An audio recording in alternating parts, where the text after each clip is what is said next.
Welcome to Flat Earth Debate, Uncut and After Show.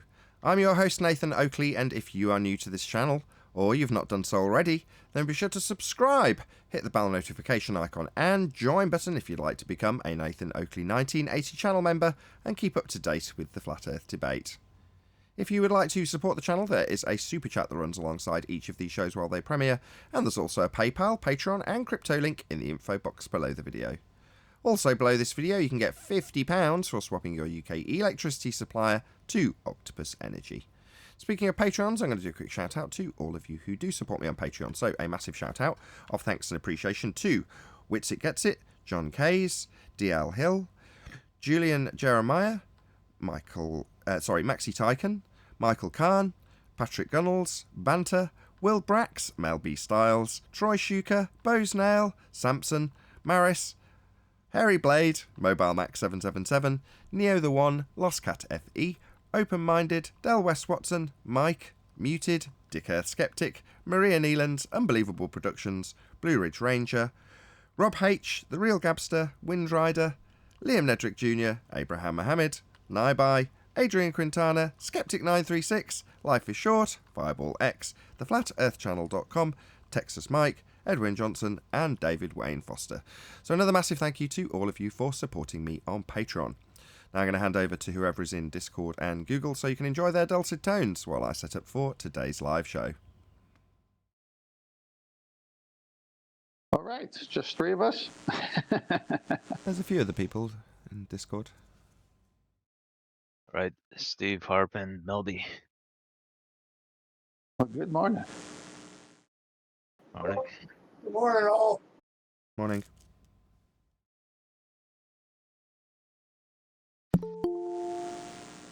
I was at a friend's restaurant yesterday, waiting for him to come back from errands.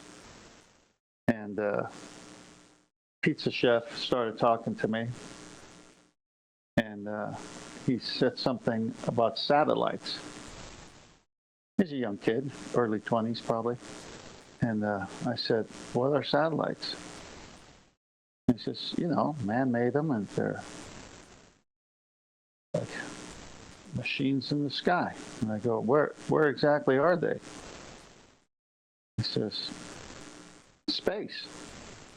And I go, when you say space, what do you mean space? He's just looking at me because I'm just questioning every word, right? So then he goes, well, you know, above the atmosphere. And I go, so when you say atmosphere and you break down the word atmo and sphere, do you believe the atmo air takes the shape of a sphere? Is that how gas particles work?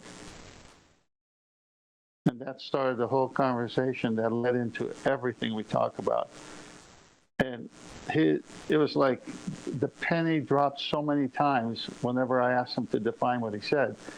Then we got to, he says, well, there's this thin layer above the air that separates the space from the atmosphere. And I said, well, what is that? Is that a barrier of some kind? Are we in a closed system or an open system? So it just kept compounding to where he realized, he says, wait a minute, what you're trying to tell me is we got gas pressure, but without a container, which is impossible because it's a violation of natural law, right? And I go, right. He says, oh my gosh, never thought of that. Awesome. He didn't ask you about Antarctica then in reply? No, he never went to Antarctica, but he did start asking me questions. And they were all in relationship to whatever subject we have at hand. But every time he'd go somewhere else, it was still part of the housekeeping questions that we're all so familiar with that it just naturally flows out of anyone who's been on the show for a while. And the ease of conversation through questions, which is, you know, sales is all about asking good questions. So, I mean, the guy was just asking for more.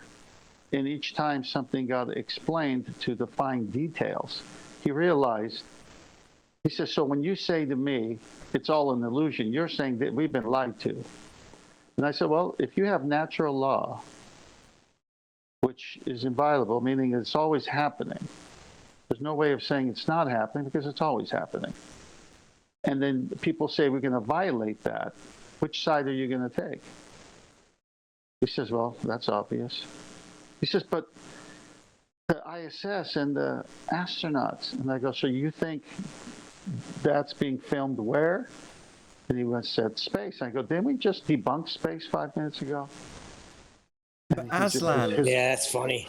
But Aslan and the witch and the wardrobe. Surely. Yeah. So he did that 3 times to my memory, where we debunked space. He realized it's violation of natural law, gas pressure, without a container and all that. And then 3 times he went back. He kept saying space. I go, didn't we debunk that already? And he goes, yeah, I forgot. I go, so what are we seeing when we see them floating in something called an ISS? You think that's happening in space, or do you think that might be happening in some studio? He says, are you suggesting that they're faking it? And I said, well, they can't violate natural law, can they? He says, well, yeah, you got a point. And it just led to the why. And I said, well, when you went through schooling, what was the teaching you got? Was it the evolution, the Big Bang, very nihilistic viewpoint of life? You're just something on a speck of dust in the middle of something that's huge. That's it in itself is a speck of dust compared to what's around it. Life has no meaning. Do as thou wilt. Isn't that? I mean, did they teach you God? Did they teach you the Creator? Did they teach you DNA is information? There must be an information being given by a sentient being. Did they go that route, or did they go the Big Bang nihilistic route? He says, no, they went the Big Bang nihilistic route. And I go, so now you know why. I mean, if you found out you lived on a flat plane with some kind of containment to allow for us to have oxygen so that we can have cycles and life, wouldn't you be interested to know who this Creator is? He says, yeah. And I go, yeah, but if they tell you it's none of that, then they keep you from the Creator, right? And he goes, oh my gosh. I mean, he was just having so many of these moments. Very good. Yeah, it was really good. Then the owner came in. Not an anti. Then the owner came. Go on. Yeah. And then the owner came in, who's my friend, and sat down, and he's a flat earther, and so I said, hey, I just had a really good conversation back and forth. He's not going to sleep well tonight, or he might sleep well tonight because he found out some truth. But so he gave me like a thumbs up, well done. I was going to ask, but you already said the guy already knows you and knows your rhetoric. But you said he was a flat earther, so I don't really need to ask. Yeah. I've sat there, drawn him illustrations, told him sex and argument, told him all the housekeeping questions, and then he'll have someone join in, and he'll kind of sit there and bait the guy into a conversation with me to watch how I answer him. So he's good to have around. He's that third guy, He's kind of like our second guy. Good stuff. Yeah. It was really. I mean, when you put it into practice, because I live on a farm, so I don't see too many new people all the time. But when I go out, I see new people, and especially when you have that back and forth possibility when the restaurant's slow, and it's very engaging, very good, because they're just like, where'd you learn all this? That's the thing. They said, where do you get all this information from? I didn't know you would know these things. They're surprised. Which John is that? Is that QE or is that? It's me. Hello. Hello. Good to have you. Good to have me. Very, very rarely here at this hour. Yeah, you're right. I'm trying to turn the tide. That said, I was going to give you a mention because you're going to release some very funny ball busters. So I won't plug it too much because this won't go out till... What day is it today? Friday. Shouldn't normally mention this. Ball busters or signature numpty clip? Sean Hawkins and Professor Prof Bell or Professor Phil Bell, Prof Phil Bell, on water vapor is not a gas. Just saying, it makes me laugh. They can never get away from that. Does it bring back memories? Yeah, it does for me. I remember when I first heard it. Yeah, but after 2 days, he realized. Oh, yeah. 2 days later, after telling us over and over again how wrong we were, then he realised, so it's all good. I don't think he realized it yet. What it was useful for was showing that these people are anti-flat earthers. That is the perfect example. So, what's the situation? We say gas expands to fill a volume, and then we give an example with water vapour. Now, because we're flat earthers and we've positioned the argument exactly as it should be positioned without any inaccuracies whatsoever, they want to brace against our flat earth argument. So, what's our argument? Water vapour's a gas? No, it isn't. That's what they've got to do. They're anti-flat earthers. They just want to brace against our arguments. Doesn't matter how right or wrong they are, or whether or not they debunk the globe in doing it. That's one of the stupidest things I ever heard. That crackhead Hawkins, he's scary stupid. But do you think... Aren't they all? Well, I was going to say, do you not think the mentality that I've just described in terms of how that comes to fruition is pretty accurate? I.e., they just want to attack us, and they don't take logic, reason, definitions into account. Definitions? Yeah, I see where you're going, yes. I agree with you. Yeah, it's really stupid. You are a flat earther, and you have said it, you are wrong, automatically. Yes. And I will brace against water vapour being a gas because a flat earther said it. Yes. I can't fathom that. It just doesn't. It doesn't resonate at all. It's so stupid. Yeah, but they were laughing at that, like you guys were the dummies. Yeah, for 2 straight days. It didn't matter how much we braced against them, saying, no, water vapour isn't a gas. It didn't matter that we pointed out it was, with citations. 2 days later, when they went and researched it for themselves, as opposed to us pointing it out with citations, it's like, you need to cite this stuff, but we did. They came to their own conclusion that, yeah, actually, we were right all along. It is actually a gas. That's what they did. Sure about that? Say again? You sure about that? Which bit? The part where they reconciled it and said, yeah, water vapor is a gas. Are you sure they did? Yeah, I will grant that of Sean Hawkins. I chatted about him in chats with it. It's not like he publicly disclaimed it on a video or anything, but no, I will say that he admitted he was wrong to a certain extent. And as much as I'm gritting my teeth to say this, that is the fact of the matter. At some point he did concede it to me, and I was like, the reason I say 2 days later is because he said that to me. Look, 2 days later I did actually say, I do get it. In other words, he did. I'm not going to lie and say he didn't, and he's just a Dumbo and still doesn't concede it. He was the one that told me that 2 days, it only took me a couple of days, or something like that. You see what I mean? I take that as that concession, even though it was very Weasley. Yeah, got it. Okay. I quite like Sean. He's like my pet troll. Fuzzy little sod. Then we think that it was going to take them 18 months, 24 months to get the Black Swan, and they still haven't gotten it. I said never. Somebody said that if they get it, they have to, by default, become flat earthers. Understanding the Black Swan is to be a flat earther. You can't have one and not the other. You can't understand the Black Swan and not appreciate that you haven't got anything that you need for your globe faith anymore. And if you think you understand it and still think you've got something for your globe faith, you don't understand it. That was father of a stolen child. Could you imagine, though, Neil deGrasse Tyson or one of these people attempting to address the Black Swan? Like, that would make my day. I would love to see it or Me hear it. too. Yeah. This Hello. dude, I've told you about this before, but this dude, Pat Brittenden, has asked me, what do you want in terms of an opponent? And I've said, I want an expert.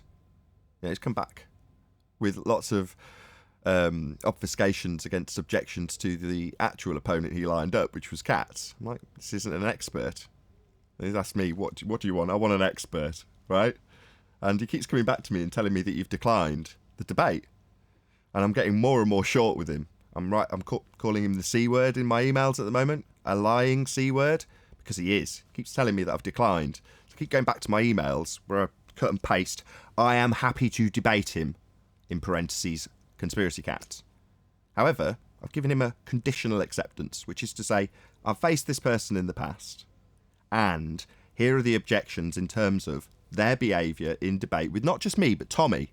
So I've also cut out that section with Tommy, unsolicited, I might add. Tommy came on and just happened to have the exact same criticisms of Cats as I was currently raising with this Pat Brittenden guy. So unsolicited, just epic timing. I thanked him for it. Again, totally unaddressed by this guy. But the overall point is, I want an expert. You all want to hear what somebody who's actually accredited and educated and has letters after their name that are actually in the discipline of the globe, in one form or another, to address things like the Black Swan, right? Not some no-name dick. There's 7 billion people out there with a globe faith and self-appointed experts who just go around talking about their faith, which is the same as everybody else's, isn't an expert. Nothing to lose. Experts in obfuscation. Get an expert, is what I've said to this guy. He keeps, like I say, telling me, oh, well, you're declining then. And I'm like, block capitals. This is not to be, quote, taken as me declining, especially when I've already given you a conditional acceptance. But based on my objections around things like 80 renditions of the same argument, a point I've put to this guy 7 times, just keeps ignoring it. And one of the conditions I gave him was surrounding the argument about R. Now, after the fact, several emails later, he's come back to me and said, look, one of the conditions that you laid down, which is why I'm going to take this to mean you're declining, was an unreasonable concession. You were asking for an unreasonable concession. I'm like, oh, right, this is very telling, isn't it? I know which way this debate's going to go. I get to a winning argument about R, because I've put it across. We're at a certain stage with someone like Cats, right? It's not like he's a newbie. We know him. He's come, he's gone, we've gone there, he's come here. We've made videos about him, he's made videos about us. He knows the scenario, right? So we're at a certain stage with that type of debating partner. So it's like, fine, yeah, I'll debate him, but I'm not just going to start afresh with him. Obviously, we've got to go to the point where we've taken him so far. The fact that he's ignored the points 80 times, it doesn't change the fact that we've got him there. It's not just going to be ignored for the sake of your show because you've decided that you like this dude who's a nobody. He's not an expert. Anyway, point is, before the live show starts, as I'm now 1 minute over, I want an expert to debate. Just like you guys want to see that argument put to a debate, I want to put it to an expert also. Not some dick that ignores it 80 times. Expert. We'll get into it with the live show. You may begin. Actually, cheeky sod. How dare you? That was brilliant. A slight in joke. I'm glad you... Go on. I'm glad you kept it in the pre-show. If it was like this wasn't an upside down numpty world, if they were truly fans, then they would want their best champions to just come out here and do what they got to do. Like if I was a fan, if I was a heliocentric person or whatever you guys are calling yourselves these days, I would want someone of notoriety to come out and say, "Oh, that's your best argument. Here's why it's wrong. Now go home, child."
welcome to Flat Earth Debate Live.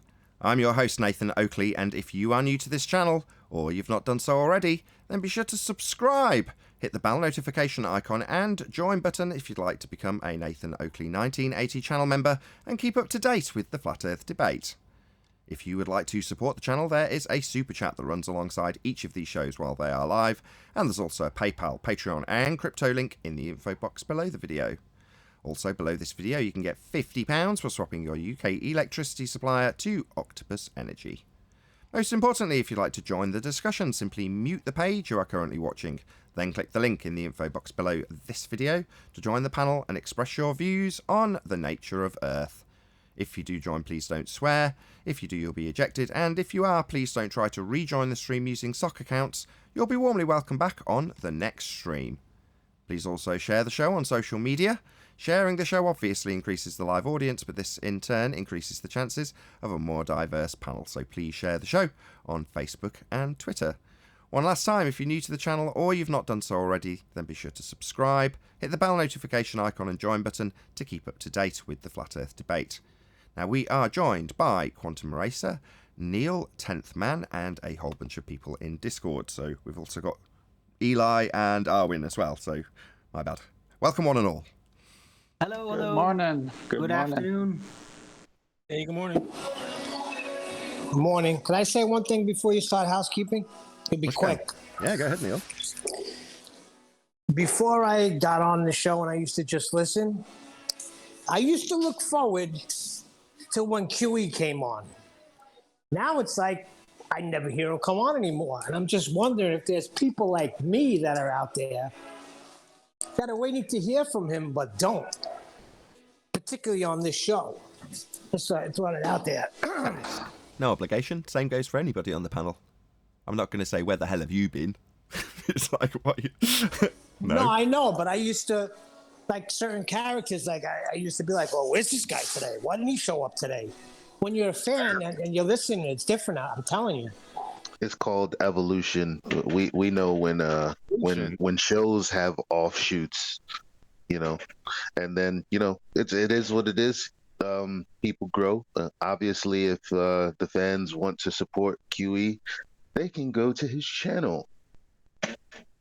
Doesn't have anything to do with that. Number one, character. I'm no damn character. Number two, evolution. What the hell is that? Number three, I just been on the late train for about 6 months. I'm trying to break out of it now. That is going to bed late and waking up late. Like after the after show is over, I'd wake up. So I'm trying to break out of that right now. Contraire. When you went off, when I was an avid listener and used to wait for that after show and have it marked and an alarm set off to put it on, you were a character to me. A good character, not a bad character. We're all characters to the audience, because obviously, unless they know us personally, we're just a character on a show on YouTube. Educational though it may be, we're just characters on an educational broadcast about the nature of reality.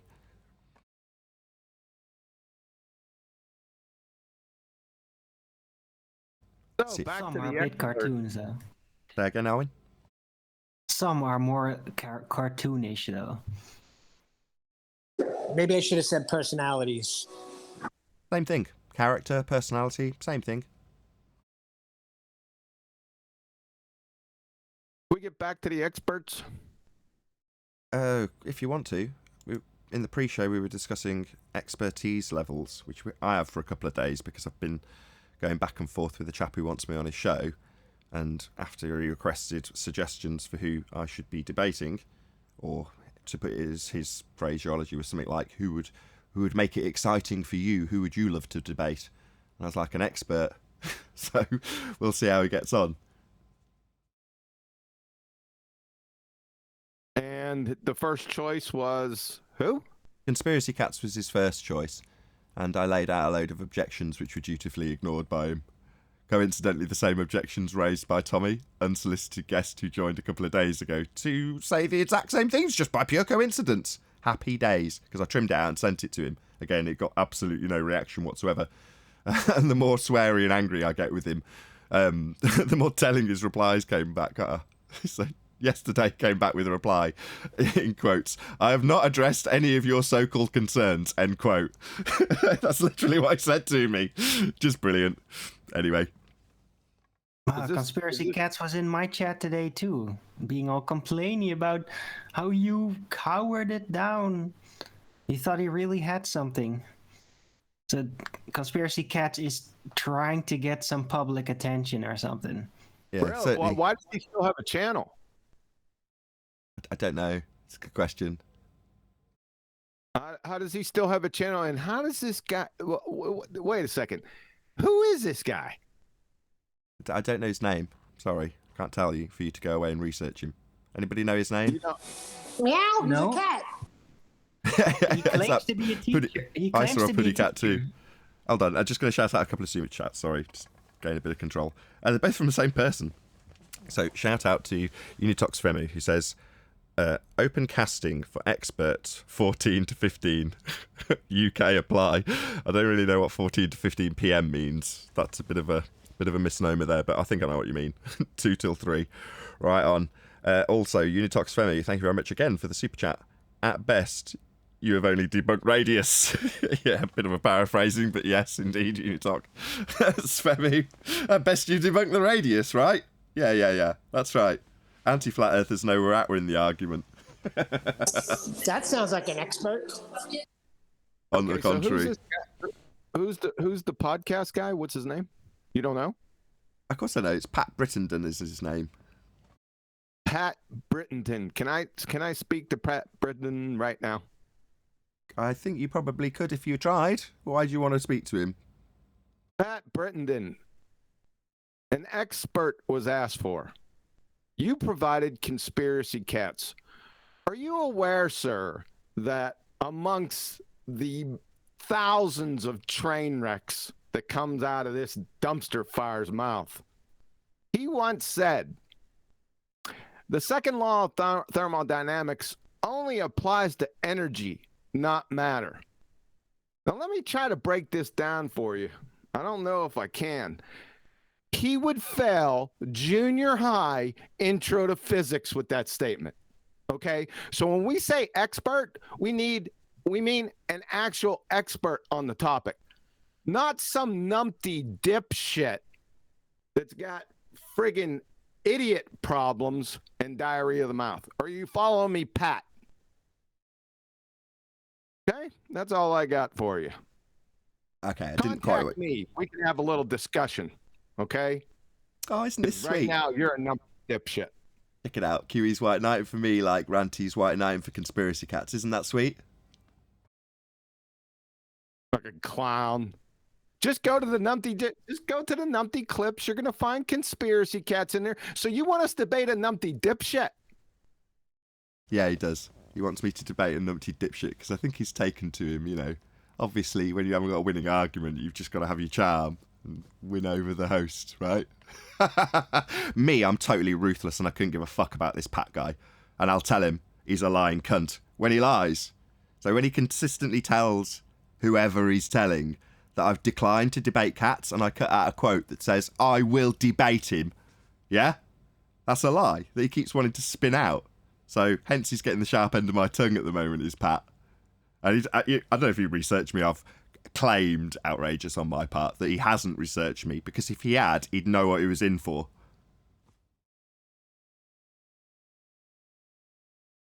Wait, what?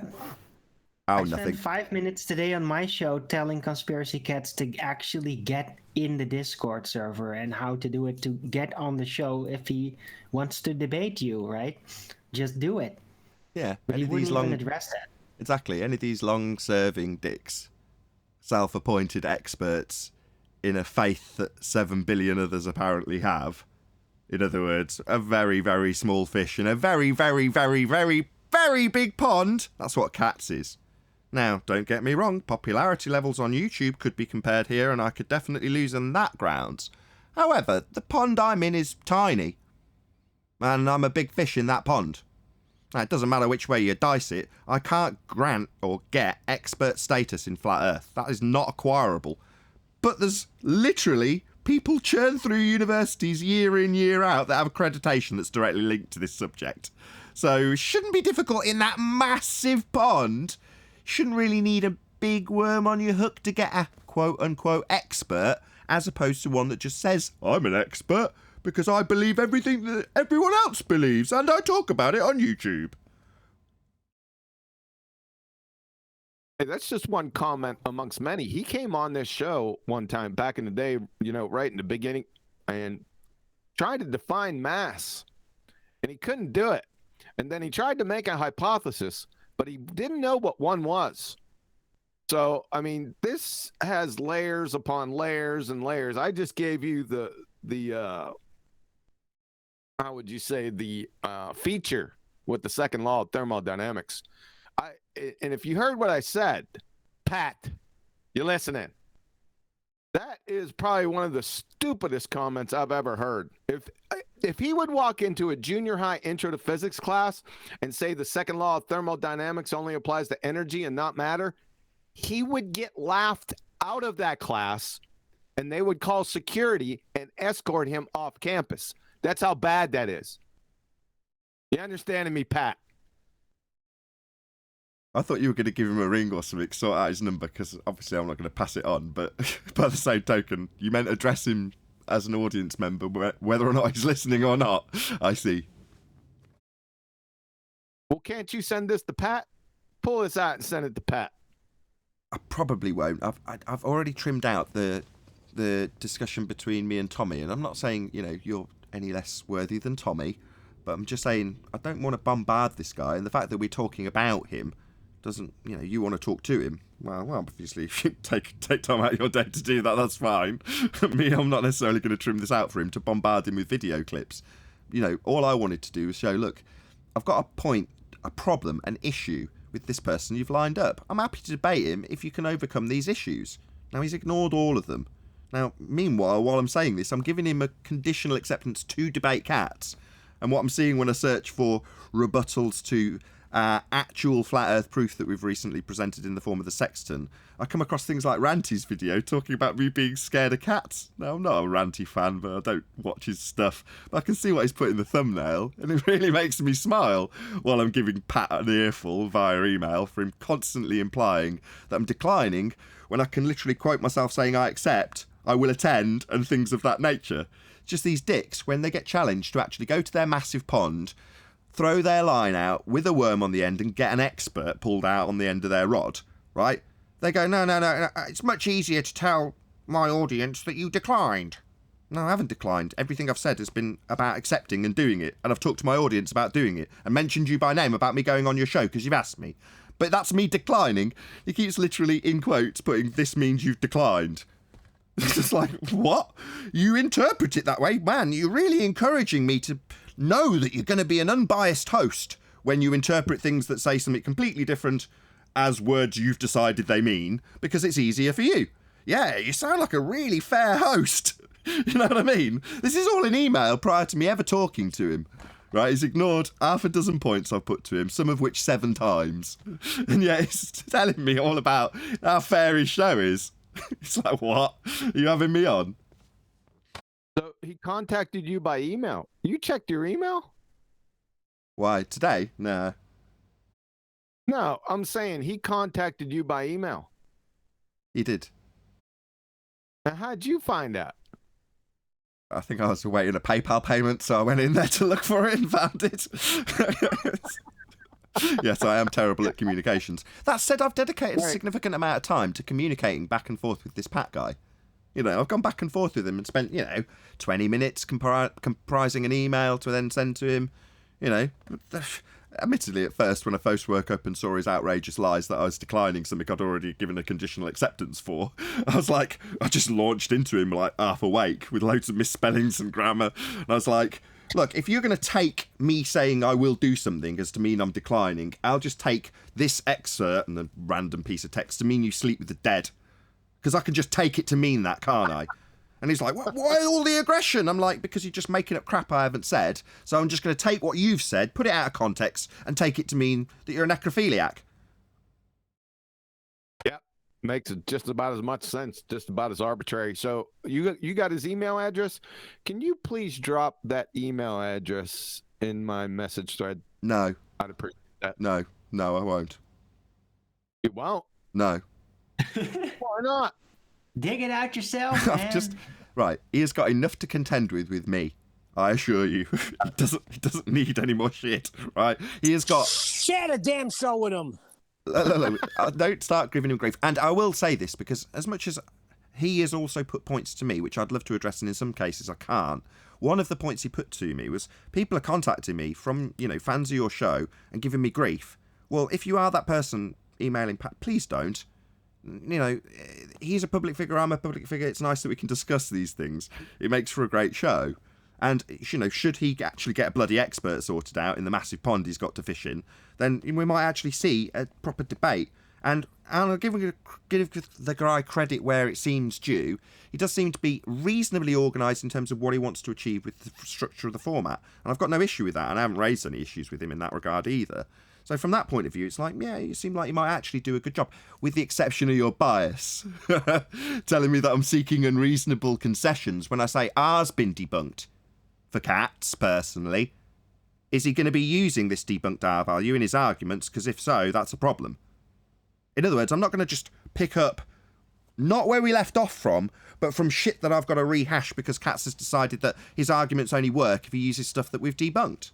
Well, I'm not going to tolerate that for an hour. It's a waste of my time. And I've put that problem, that issue, that concern to him, whilst also saying, obviously, I'll attend and debate Katz once these issues have been addressed. And the response I get back is, so you're declining. it's hence him getting an earful from me. But that's to round out why I'm not going to give you his email address. Believe me, and to the same to people who are giving him grief via email who don't know him, have never met him, have never conversed with him, and just happen to be a fan of my show, please don't. Yeah? No need. I assure you, he is getting 100% of the grief level I can provide him, based on the things that he said that are inaccurate and spin that he wants to put on things I've said. He doesn't get any airs and graces from me. He just gets the same exact grief that anybody who came on the show would get. Yeah? Now, people seem to be under the misapprehension that I'm not like this in real life. I am. I wear my heart on my sleeves. This is how I am. Now, that doesn't mean that suddenly when I'm in an email conversation with somebody and somebody makes up some shit that I haven't said, I won't jump down their throat in a heartbeat. It doesn't matter who you are. It doesn't matter if you're the most famous person on the world with 20 billion people watching you. If you start making up crap about me, I don't care. I've met plenty of famous people, and it doesn't impress me one bit. It did at first, but after a time, it doesn't matter who you're the king of. Yeah, you're still just a person. So you think your expertise level is going to be the thing that I focus on? Yeah, you're damn right it is. As opposed to your fame level, or how nice you are. Yeah, none of those things matter. Just the arguments, and in terms of the arguments and the debate structure, wonderful, so long as the points actually get made, and when there's past experience with people who we all know and love, like cats, we know that they can have the same point repeated to them, and they can chew up an hour and a half, not answering one question that's put to them over and over and over again. That doesn't help anybody. But these aren't experts. That's why they can do that. That's why they can challenge us on our claim Earth turns underneath stuff when we don't make that claim. Because we debunk that claim that the globe makes. So they stand in opposition of the globe if they're anti-flat earthers. If needs be, they'll put an opposite rhetoric. Because they've dug it out from some rock, from somebody else who's come across this problem and come up with some bullshit doublespeak overcome that actually flies in the face of the original claim. For example, 2 reference frames, Earth turning beneath a football, versus why would you, the flat earther, think Earth turns beneath a football? I don't. It's your claim. But it's suddenly repositioned by these dicks, these no-name, non-expert, part of a billion other people. They're repositioned to be our arguments. Like, flat earthers are going to claim Earth turns into footballs. Because we debunk that claim, it suddenly becomes ours. Yeah, it does if we were in a debate with an anti-flat earther. We don't want to debate anti-flat earthers. There's an open door here for anti-flat earthers.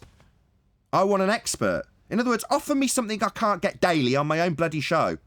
That would be an expert. And that requires you to do some work.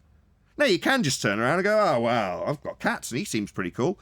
Yeah, well, wonderful. Seemed to me while you were telling me I was an expert that you wanted somebody who was a flat earth expert. Subsequent to that, this dude's telling me about how I've got other people lined up. Well, fair enough. Unless it's Sergeant Debate Jaron, I don't care. Because they're not going to be at the expertise level as I am. Simple. Now, you can claim that you are, but I'll feel free. I'm pretty high in terms of stature. There's one person on the panel that could challenge me in that regard here, right now. That's it. So, you know, that's what you've got to do if you're a host who wants to actually entice me away from my quote-unquote echo chamber, where there's an open door to anti-flat earthers. They can all come in and tell me how I don't understand, and I deal with it all day long. However, everyone who's watching, including my own panel, are saying the same thing. I'd love to hear the Black Swan argument put to an expert. I wonder how an expert would react to this absolute annihilation of the R value. Well, if you're Pat Brittenden, apparently that's seeking an unreasonable concession. An unrealistic concession, I correct myself. Unrealistic to concede that you can't measure R? Au contraire. That's where we win, but apparently it's an unrealistic concession I'm seeking, if you're a biased host.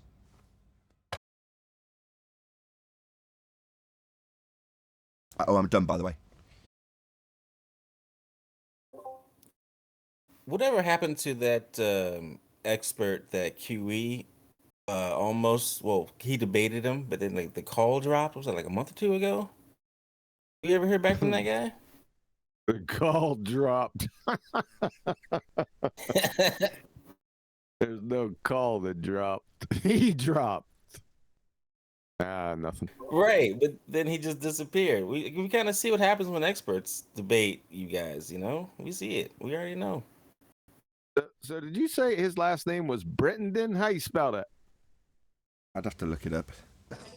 Sorry. I can't tell you off the top of my head how to spell Brittenden, which is how it's said, I think. I kept calling him Pat Britton yesterday, so I'm probably not the best person to ask.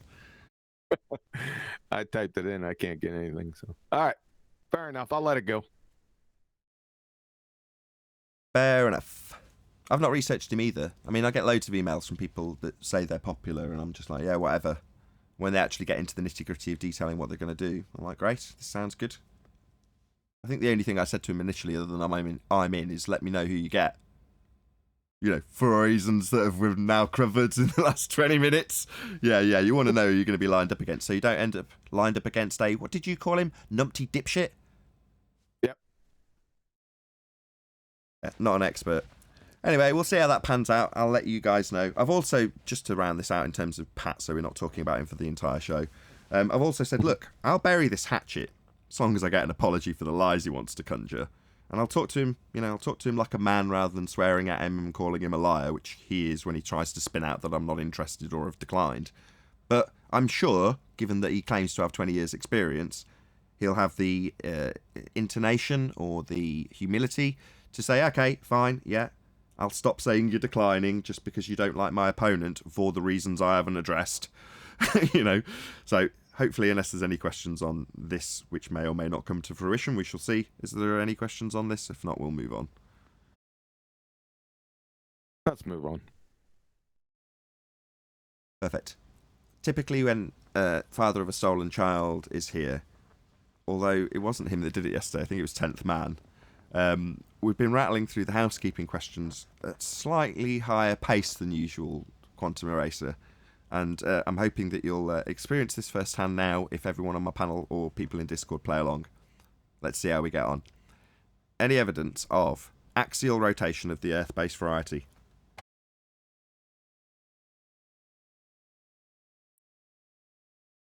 You would need R for that. That's correct. You'd need a radian value for rotation. Moving on. Any evidence of a physical geometric sphere-edge horizon formerly known as the curve of the Earth? Again, you would need R for that as well. Yes, that's correct. Oh, Go on, whoever in Discord. only optical.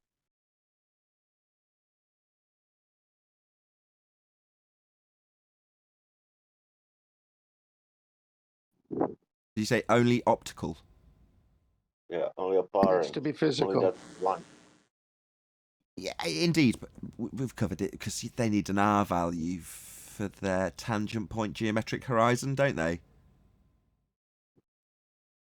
No R, no Earth curve. Moving on. any evidence of a self-perpetuating molten iron core at the centre of a presupposed spherical Earth? That would be Once nice. again. No. You would need R for that as well. You'd need R for a molten iron core at the centre of a presupposed spherical centre. Earth, would you? The center of a what? Of a sphere? Presupposed You would need a spherical radius, Earth. right? Yes, right there. Spherical. Yeah, that one's the most obvious, to be fair. Now we're getting to the slightly more complicated ones. Any scientific evidence of gravity?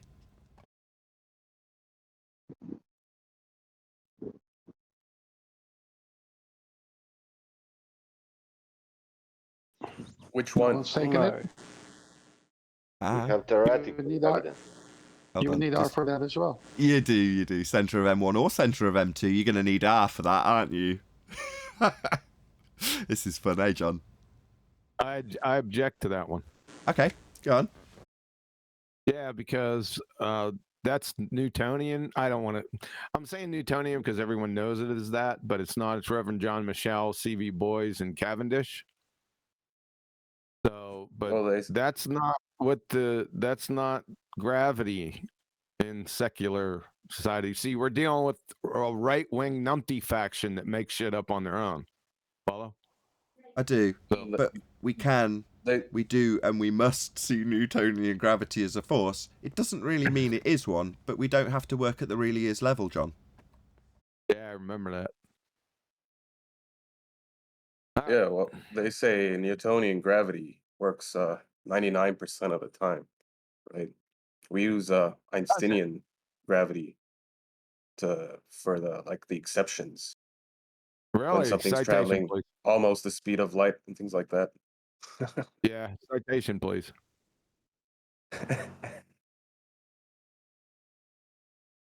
You can continue. He doesn't have it, and he'll never find it. Yeah. Go ahead. Not my claim. I don't think he's proposing it as his claim. I think he's just postulating what the opponents would say based on his tone What alone. they say. So you want me to go off what numpty dipshits just say after 5.5 years? I don't think so.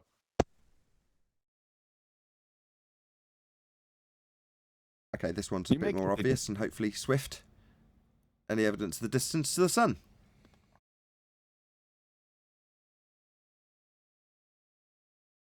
From which year? Don't they use R for that? Yeah, they do, yeah. Really? Yeah. Yes. How they do that?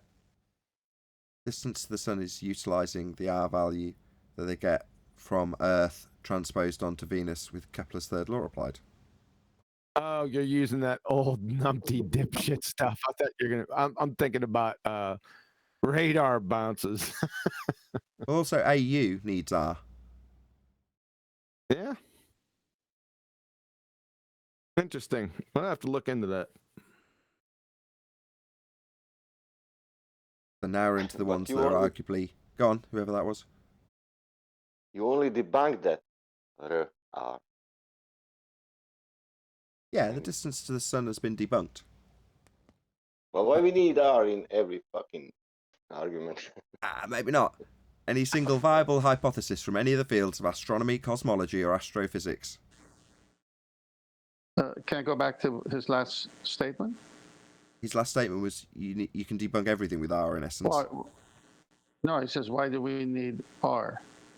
Well, because the presupposition is always, as we've said here, every argument they make is begging the question that you live on a sphere with an R value. No matter what they say, they need R. It needs to be real.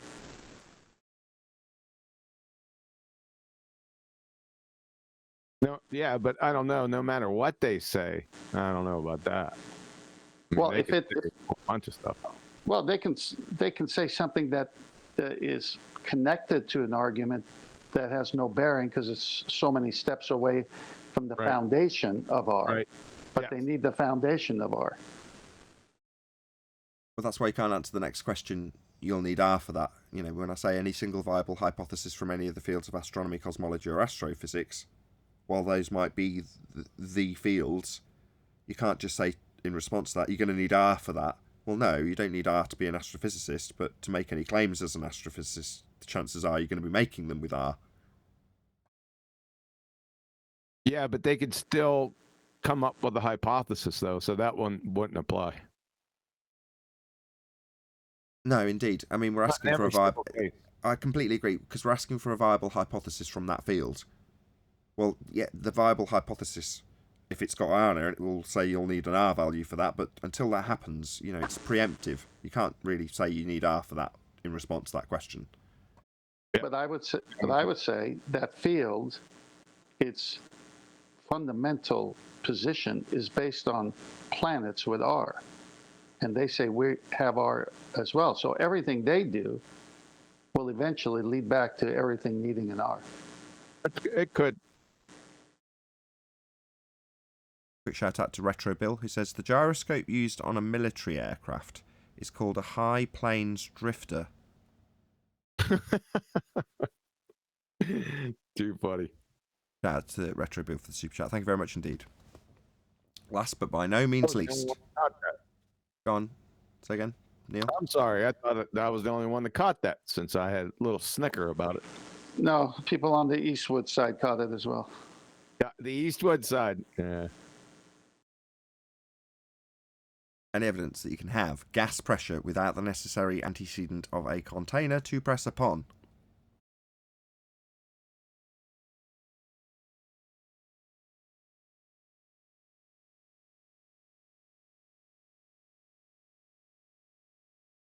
That one doesn't need R either. Atmosphere? Not the way you said it. No, I'm asking to show gas pressure without a container. So, exactly. Again, unless they move to, obviously, their first assumption, which will be atmosphere, sphere-shaped air next to a vacuum, until they do that, it's preemptive to say any evidence of gas pressure without a container, and then you're going to need R for that can't be the reply. You're right. But that's why I left it till last. The two that you can't cover with that are any viable hypothesis and gas pressure without a container. Yep. The rest of them you can. My first question too, because go on, John. Gravity one still stands. Say that again. Which stands? The gravity one with Newtonian, but I'll relent. Yeah, we're covering the deluge, right? We're covering the numpties, the anti-flat earthers, the globers. We're covering it all. It's all lumped in. Yeah, and they still think that... Who's interrupting me? I'm trying to say something. Go on. Most of them still think that Newtonian mechanics, right, is still alive. So I guess, yeah, we're begging the question. Yeah. Go ahead, Tim. Yeah, some of these has just gone back and forth. You realize it may not be the first answer they give, but then when you say, please show me how you can have gas pressure without container, and as they go through it, they're going to eventually go to the atmosphere. That's when you bring up, well, you need R for that. Yes. Yeah, but you just, for those two last questions, for every other question, doesn't matter if it's molten iron core, gravity, distance to the CERN, axial rotation, Earth curve, doesn't matter which one of those questions get asked. You can respond, you're going to need R for that. Now, the questions that you can't say, you're going to need R for that in response to are any single viable hypothesis from any of the fields of astronomy, cosmology, or astrophysics, because they could provide a viable hypothesis. Nothing to do with R at that stage. Now, yes, you can then go on to say the chances are, if they're making any claims in the heliocentric worldview, they're going to need R. But you're preempting anything that they've done at that point, so it's not a reasonable response. Same goes for gas pressure without a container. You're asking to show gas pressing without pressing. Nothing to do with R at that stage until they assume atmosphere. Then it is. But the hypothesis coming from astrophysicists whose fundamental belief is that there are spheres with radiuses in our universe, and there's outer space, and distances are measured from the center of these planets to other planets and celestial objects. It's all based on R anyway. Yeah, indirectly. Yeah, it's the next step. Not directly though. That's the next step. Exactly. Yeah. It's one or two layers aware, but it's there. Exactly. Certainly with any viable hypothesis, we thrashed it out for half a week and came to the conclusion that you can't just take that to the answer you're going to need R. You have to have something come back from them, and inevitably, probably, most likely, the very first thing they come back with will assume R. But until they do, you can't say you need R for that. Yes, standalone hypothesis can mean hypothesis for anything. Well, no. But when they No. link it, I mean standalone, meaning it could be something else someone observed, like why does that leaf fall? But when why not? No, not with cosmology, astrophysics, and astronomy. No. Exactly. No, I didn't say. You're still good. It's just one step away. Right, that's what I just said, though. If you say the word hypothesis only works for those fields, that's wrong, because you can have hypothesis about why the leaf is falling down. Yeah. Non sequitur. Yeah, but we need a hypothesis in the field, so it's never going to happen. I understand what you're saying. Yeah, you are right, 10th, but we're specifically asking for a hypothesis from those fields because they're the fields of heliocentrism. Yeah. Well, then that's my point. When you ask it from the field of astrophysics, well, hang on. When you ask it from the field of astrophysics, you're going to need R then. It's my whole point because no, you won't. No, you won't. I can come up with a subject from one of those fields that doesn't have to deal with R. No helping them. Go ahead. No helping them. No helping them. Yeah, I won't. If you do, don't everybody now try and get QE to do that, because all we will ever get is that as the response. That's what we'll get. I'm not, but both of you just tied that question to that field. Yes, we know. Morning, guys. Yes, I'm we know. 10th man. Yeah, you're going to need... So when you tie... 10th, just to satisfy you, you could say you're going to need R for any response to that question. That's about as far as you can push it as you push me under pressure. That's pretty good, isn't it? You're going to need R for any response to that question. There you go. Not true. But isn't the whole thing built on a freaking ball? Everything with heliocentrism? QE and Nathan just told me that when I said the word hypothesis stand alone, you don't have to attribute R to. I got chided for that because your response was, in that field, it has to do with astrophysics, the universe, da, da, da, da, da. And I say, yeah, that's my point. If it's in that field, we already know what it's based on, R. So you can't say it about them. You want to get, I wouldn't die on this hill. I wouldn't either. There's no need. I'm not trying to die on the hill. Don't, because you will. Getting to R quickly is a bit of fun. That's all it was. Toys R Us. Right, QE, I've been asked twice or three times by Sleeping Warrior. I don't know what this means, but I'll ask you anyway. Nathan Oakley, 1980, says, Sleeping Warrior, can you clarify, ? QE has been missing because he's become a baller and run away? ? Agreed. Appreciate that. Yeah, that sounds consistent. Chocolate, where the heck you been, man? What's up, guys? Morning, guys. What's going on? You got yourself a woman. 3. What? 3. A transgender Muslim, why would he be looking for a woman? That identifies as a helicopter. You identify as a helicopter. Right, shout out to Retro Bill. It says, when Sniper's correct for Coriolis, it's called a Magnum Force. He's on the Clint Eastwood thing, man. Go ahead, Punk. Go ahead, make my day. Just a fraction quicker than me. Well, actually, I missed Punk. He'd have the baller over a barrel with that one. Somebody called Orc Cloud wants to debate you, apparently. If he's not in the panel or he's not been muted. If someone can let me... Can anybody see him? While that's being looked for, Orc Cloud will make a gap for you if you let me know in this live stream chat. If there's not one already. How many people are in there? Yeah, we're over by 2 people, so there's definitely no gap if you're not in the panel already. Quick shout out to Bible Literalist, now known as Level Up. So one of my subscribers, or no, members, said specifically to shout out Paula as her new name Level Up, because they may not, your audience that is, may not be aware that that is the case. So you can probably see her scrolling by right now with her wrench. Level Up. That's Paula, formerly known as Bible Literalist. Subscribe today. She is ace. Paula is ace. Ain't no doubt. Okay, did we figure out, is there an Orc Cloud in the house? Is this orc like in the Hobbit movies?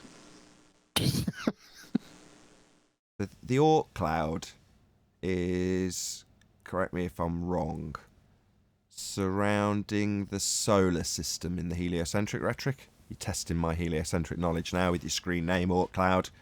So it's beyond the Kuiper Belt. The last section of the claim to be... Who's making that noise? Bet it's Neil. No, it's me. I was going to say, the Kuiper Belt, you're going to need R for that. Yeah. You just ruined this whole thing.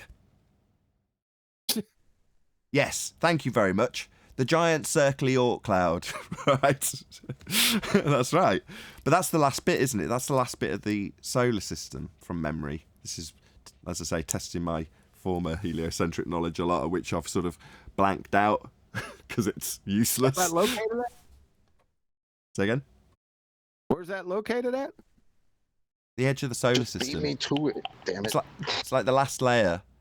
I could be wrong. Somebody correct me if I'm wrong about this. Like I say, it's going back a while since I looked at this stuff. But the Orc Cloud where is it at again? out in space. Yeah, space. The vacuum? Really? Yeah, it's out in the sky vacuum, right? A very thin layer. A homogeneous layer called the Orc Cloud out in space. What's your problem? Do I even have to speak to this? I would prefer you did, because I've just thrown it out there and me addressing it is not much fun. There is no vacuum of space. You can't have stuff in Narnia, man. Sorry. Afternoon, guys. Hello, Adam. Oh, this was great. Today, Anthony was giving me a comparison with, he was talking about the begging the question, proof of nothing perspective hijacking Earth curve calculator and gravity. And during the gravity discussion, he was describing how, well, gravity is a force in pseudo-Ramonian force space, right? You can describe it as such. Even though it's defined as not being one, you can think of it as one. And he gave all the sort of baller justifications for getting around thinking of gravity as a force in pseudo-force space. And then he said, well, you know, unicorns in unicorn land eat grain. And that is a fact. You can't disprove that, right? That is actually true. Unicorns in unicorn land do eat grain. And I was like, Anthony, why don't you just use the Narnia example? It's much better because there's a time element in there. It's like, what are you talking about? I was like, well, the kids go through the wardrobe and they experience their life, and at the end of the story, they're like king and queen or something. You know, they're ruling Narnia alongside the lion. And then they are informed that they've found the wardrobe 60 years later after coming through it, and they all go, oh, should we go and have a look? And when they go back through it, they're all kids again. All of those years that elapsed have suddenly faded into non-existence. There's a time dilation, a bit like a wormhole. So I'm pointing this out to Anthony. It's like, did they? And I was like, yeah. that's what happens when you go through the wardrobe. That does happen in Narnia. And I'm like, this is a much better comparison because it parallels it much better, right? It's like, you going to argue with me about the time dilation as you go through the wardrobe? I mean, how unreasonable are you? That does happen in Narnia. Well, yeah, but Narnia's not real. How is that paralleling it? Yeah, because space isn't real, and space-time isn't real, and gravity isn't real.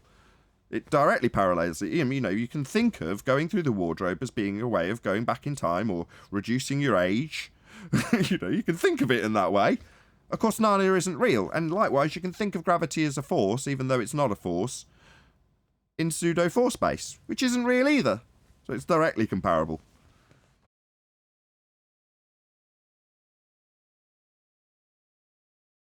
flatmate George Moose and Mr. Timbus?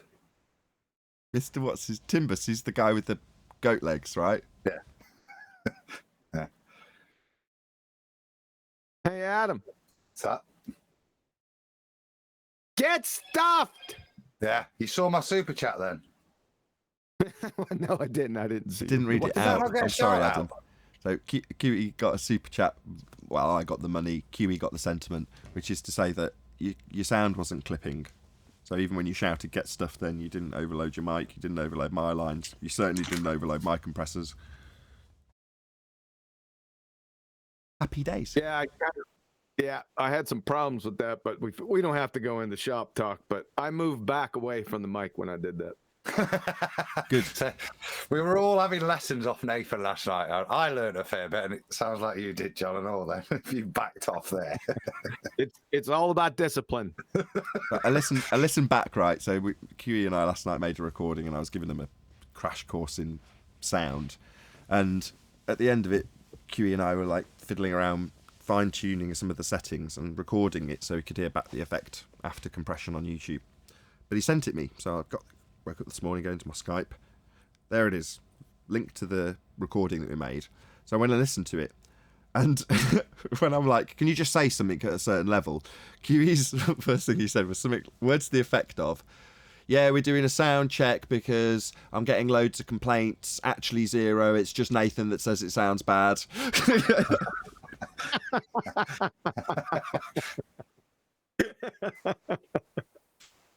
Yeah, it was good. I enjoyed listening to that. I listened to it a couple times, by the way. It was pretty funny. I thought it was quite funny. Don't publish it. It's funny for you and I. won't. Yeah. Oh, I mean, do whatever you like. It's your video. I mean, obviously, don't take my demands too seriously. But by the same token, Yeah, I'll premiere it later.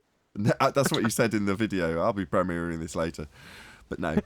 But yeah, it's just one of those things. Hopefully, the audience is very tolerant, actually, on YouTube. Typically speaking, there's only a couple of things that you can do to shy them away on sound levels, which is if people are drastically different in volume, that will get people to tune out. Or if people are just clipping constantly, then that will get them to tune out. It's just because you can't listen to it. It's nasty on your ears. It's distortion. But I hope the next Ballbusters will be considerably better in terms of the audio performance. You know, my whole sound system crashed yesterday after our little embarking on fixing everything. Do you know that? No, that's okay. I can remember the settings because in the video, if you remember, I actually detailed verbally every setting. Do you remember me doing that? Yeah, it doesn't matter. It's only my mic setting. Remember the software that was connected to the mic? That piece of crap software. I updated it, and it didn't update. It didn't show up anywhere, and then it didn't show my mic being attached. So in the end, I finally just got rid of it. Fair enough. Yeah, Blue Snowball. Yeah, I got everything. That's good. Digital gain control for the Blue Snowball. Just nasty. Anyway, enough shop talk. So yeah, sound will be better on QE's show. I'm still tweaking mine, but hopefully the Flat Earth debate has improved as I've made all of the changes in the system after treating the room. So I treated the room, then made all the changes. That's just occurred. So in the last couple of weeks, maybe the last week, hopefully, not that anybody will notice this or care. As I say, mostly YouTube audiences are very tolerant of bad sound. But I want it to be better. I want to up the game of the show, and if nobody notices, that doesn't bother me, you know. But I want it to be better. Can I do one last bit of shop? Go on. That's just to pimp my new channel again. Yeah, that's not shop. Go ahead. Plug it all day. Thank you. Yeah, so put it out, and I'm quite pleased with the response. I'm still desperate for subscribers. I've only got something like 146, which is quite cool. So from the second episode, I've gained another 40 odd subscribers, which is 40% growth. But yeah, if people would pimp that, share it, I'd love to try and get those subscribers up. So to get those subscriptions up. You said prescribers. I'm still in work mode, mate. It's been I know. Prescribers, yeah. Stop it. But yeah, it'd be great, and I'm really chuffed. I've had 400 odd views off of that. So. The one I shared, the one I did a community post on. Is that the one? Yeah. But so it's on curvature, the rise and fall, which I hope people will watch. It's not. Actually, I like what banter. I've never seen this guy before, but I've pinned his comment. A better description than my ego would have allowed me. But for those new to the subject, this video is a very comprehensive introduction. For those who have been in the argument for a while, this is an excellent reminder of what the mainstream science community actually claims. Because most of it is ignored or actively rebutted by the anti-fighters on YouTube. Important for figuring out just who are the science deniers in this debate. Thanks for that summary, Banter, but that kind of sums it up, and that's kind of what I was hoping to achieve in the video, is to actually lay down what they claim, what we've demonstrated, and to see who are the science deniers. Ordinary claims. Hey, Adam. Yes, sir. On your show, do you prescribe the red pill and blue pill, or just one? It's a choice. Oh, I got a shameless plug. You can, but just not yet. So, Adam, are you a mod in Nathan Oakley 1980 channel? Yeah, I'll stick it in now. Spam it, man. Spam it. So, just to reiterate, Adam's about to, in a few minutes, while I buy him a bit of time, go and get a link to the ups and downs of curvature, or curvature, the ups and downs, which is on What Is the World YouTube channel. I hope he's changed the name to something. Not yet. You want me to do it? Yes, Capital please. W, H-A-T, in lowercase, question mark. Then in uppercase is the. Then in lowercase W, uppercase O, lowercase R-L-D. What is the world? And as I've said before, I think it's a name. fantastic and catchy and easy to remember name that will definitely go over well when you type it into YouTube searches. You do type it like that, you see. It does guarantee you finding me on channel, because but that's definitely something. So get your pen and your pocket organizer, type it in. Please change the name. I want you to be more popular. And do it this afternoon. Just change it to What Is the World? Okay. What space is space the space world space? Space question mark? No. Or no question mark? No. Because then world becomes world question mark, doesn't it? And the question mark's not on the world. I'd capitalise each of the letters if you want it to look pretty. That's being overly We'll do fussy. that in the after show. You want a good title that's easy to remember and type in, and What Is the World is a good name. There's nothing wrong with the name. That's excellent. In fact, it's really easy to remember. I can really easily remember your new channel name without issue. I'll tell you what the world is. The world is a joke, because I'm not going to be able to do anything in another month unless I got proof of vaccination. So the world is sucks. Don't forget my shameless plug, man. Okay, go ahead, QE. Before we go down that road. Well, before you go down that road, shout out to Retro Bill, who says, to achieve success when hanging balls, oh God, in a shed, remember to hang 'em high.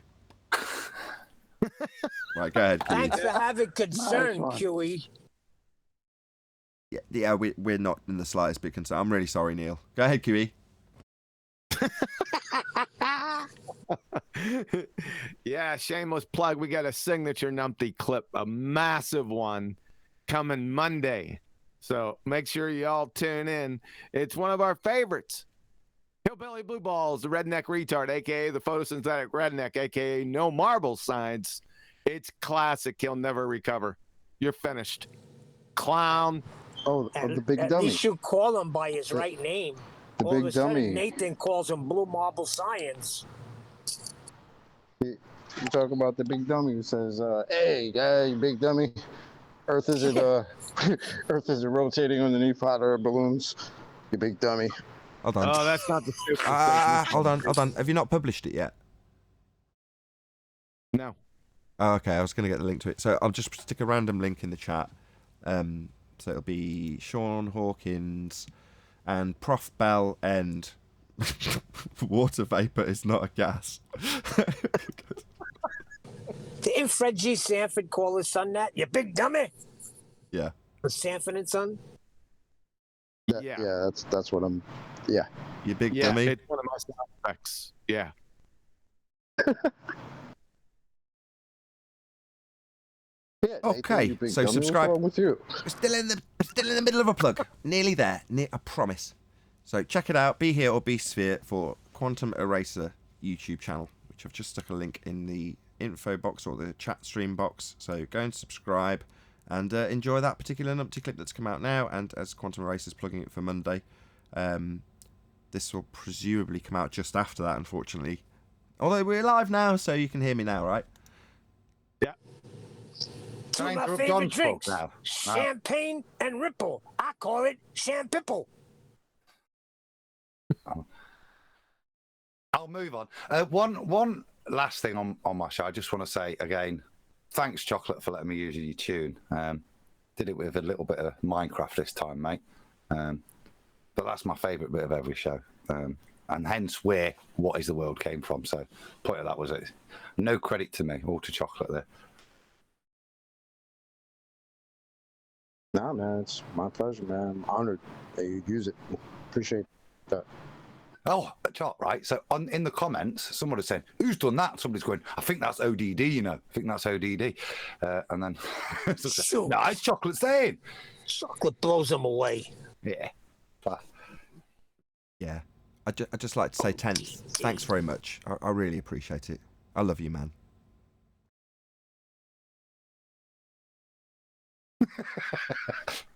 Well, according to Sean Hawkins, you're my daddy. I'm your daddy. How dare he? You're older than I am.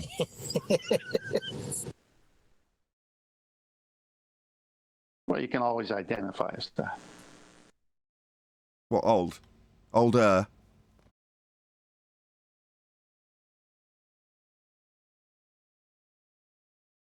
I've been looking up some good Clint Eastwood lines. A good man always knows his limitations. I'm coming, Elizabeth. That's not Clint Eastwood. Yeah. I'm coming, Elizabeth. Oh, not second one, no.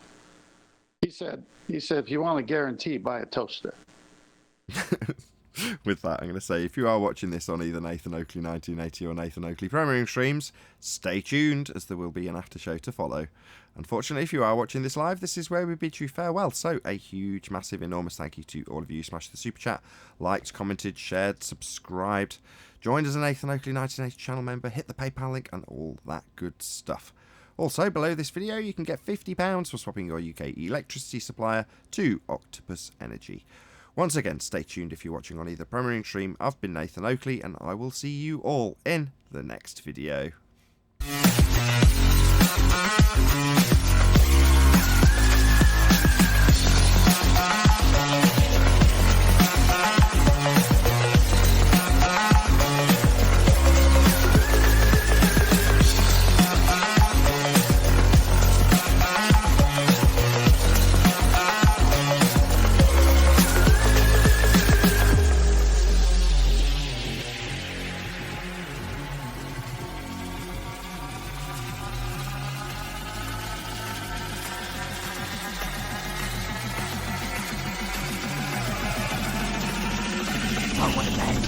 What a lovely day!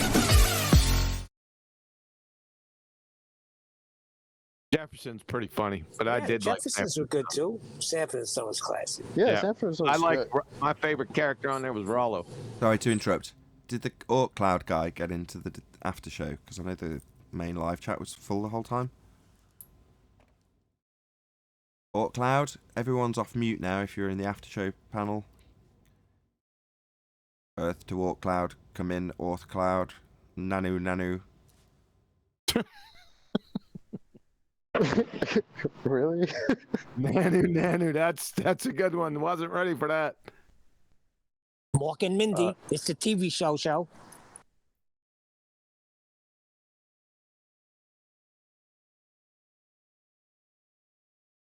Morton Mindy was just as much part of the brainwashing as any other heliocentric nonsense about aliens. Yeah. Guess what I watched last night? I don't want to know. I'm sure it was filthy. Point Break. No. Oh man, I got to get that movie. Point Break, by the way. Yeah, it's great movie. I would have watched that instead of the one I watched, but it's Clint Eastwood. It was Space Cowboys. Space Cowboys. Mm-hmm. You sell out. We talked about Space Cowboys recently, right? Because we were talking about the overlap with NASA and them actually going up high and exploring, which is what Space Cowboys is about also, isn't it? Like the right stuff. Yeah, a bunch of old farts that got canned back in the day. Yeah, exactly. Didn't get a chance to go to space. It was okay. Not a bad movie. Not bad. I give it one rubber ducky. One rubber ducky, yeah.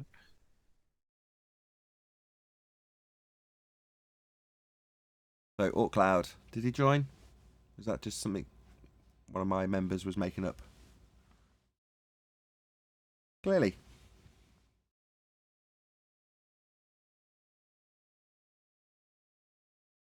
No, we're not going to get any reply. I tried. You're not fishing right. Just reminiscing about the old times, man. I was thinking, what do I miss the most from the older shows? And I'd have to say, when these numpty dipshits would come on and have a claim, a scientific claim, and would put the hypothesis in blanks on the screen, and then they'd try to formulate a hypothesis. I miss that. That's where I got my education. Even before the hypothesis, just getting them to give us a phenomenon would be some shit. Yeah. That was a lot of fun, man. But that's what I was talking about. As an avid listener, I couldn't wait for that. You wanted to see observe phenomena in pink, right? As a panel member, I couldn't wait for that. Are you kidding? I would be like, yes, here we go. I feel bad for the listeners now. Because hearing them try to formulate shit they don't even know what they're saying is hilarious. Yeah, it was. It was a lot of fun. Well, this is why we want to do it on Bullbusters in a week and a half, right? Because there's a lot of newbies now, and you've got the rinse and repeat M. Scott Veach saying science doesn't prove things. There's a video coming out about that. It'll be out by the time people watch this, unless you remember. But at 7 o'clock tomorrow morning, and it's basically a discussion about science. I think it was actually you, Elijah, that was saying. Was it you that was asking me about what's the difference between a supposition and a presupposition? Yeah, that was Eli. Yeah. Yes, yeah, that was me.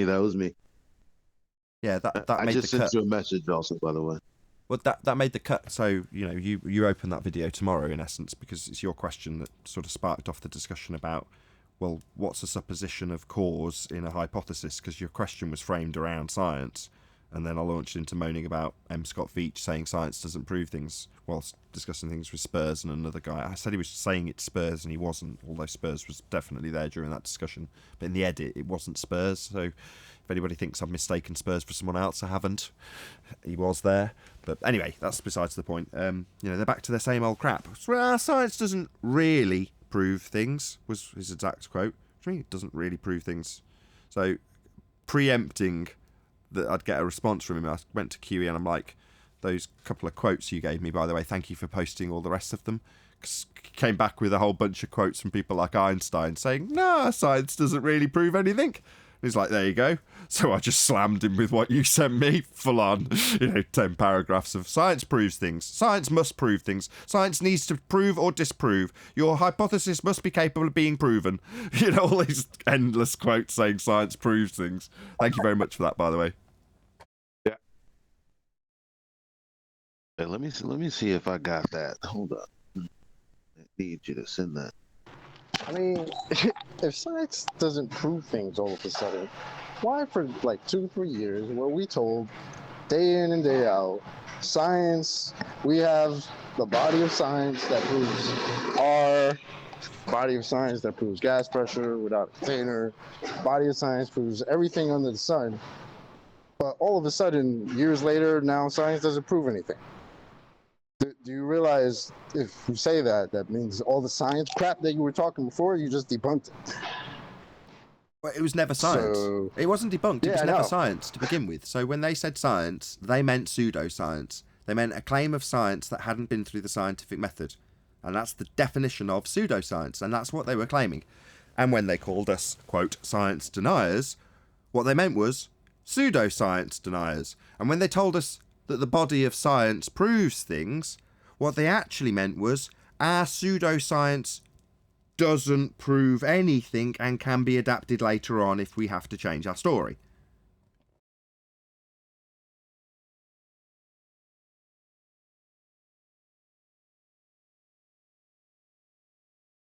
I think there's some truth to that, Chocolate, because some of NASA's biggest technical buildings are in Corpus Christi. So the dead body of science doesn't prove things. What's Corpus Christi? You say the dead body of science. Texas. It's just a place in Texas upside. No, I've got the association with Dead the, body with the I've got the dead science bit. I just didn't know if it was a location. Yes, I believe it's in Texas. It is in Texas. It's beautiful in Corpus Christi. Yeah, but it's named after an English place. That's the second naming, isn't it? It's a college in Cambridge. Oh, okay. It's called Corpus Christi College. I'm more familiar with Oxford. My brother lives in Oxford. I think they got a destroyer park down there right off the coast. I think, if I'm not mistaken, it's the Lexington. We went on there. Bunch of jellyfish, man. You got to watch out. It might. I don't know if it's the Lexington. It might be another name, but there's a big destroyer down there. You can go down and pour it. 1352. Oh, hold on a second, Adam. Just 1 second. Go ahead, Paul. I just want to go back to that proven things for a second, because I was curious because, things are empirical or not empirical. And I looked up the definition of empirical. It says capable of being verified or disproved by observation or experiments. Okay, that's the definition I found in Merriam-Webster. Well, if science doesn't prove things, then you can't say it's empirical.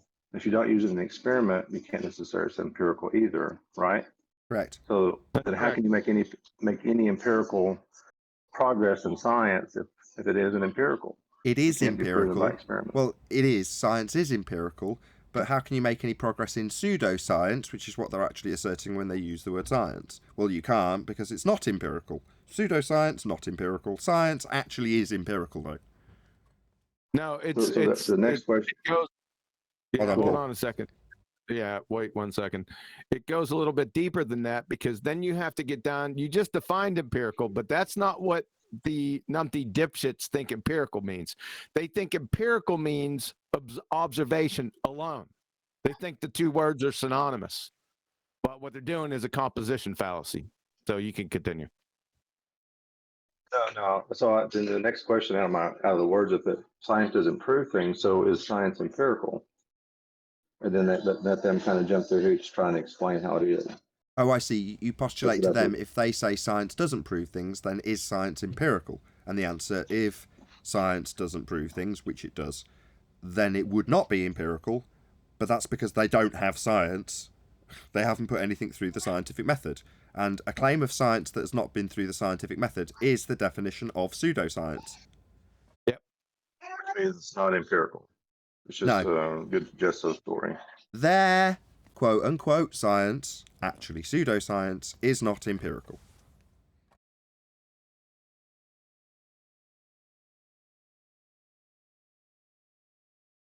Couldn't find that definition somewhere. In time gone by, I've typed in empirical into a Google search, and one of the first results had the definition as to test by experiment. Can't find that now.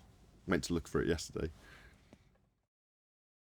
Yeah, it's observable, testable, repeatable, falsifiable. It's just a summary of the scientific method. That's all.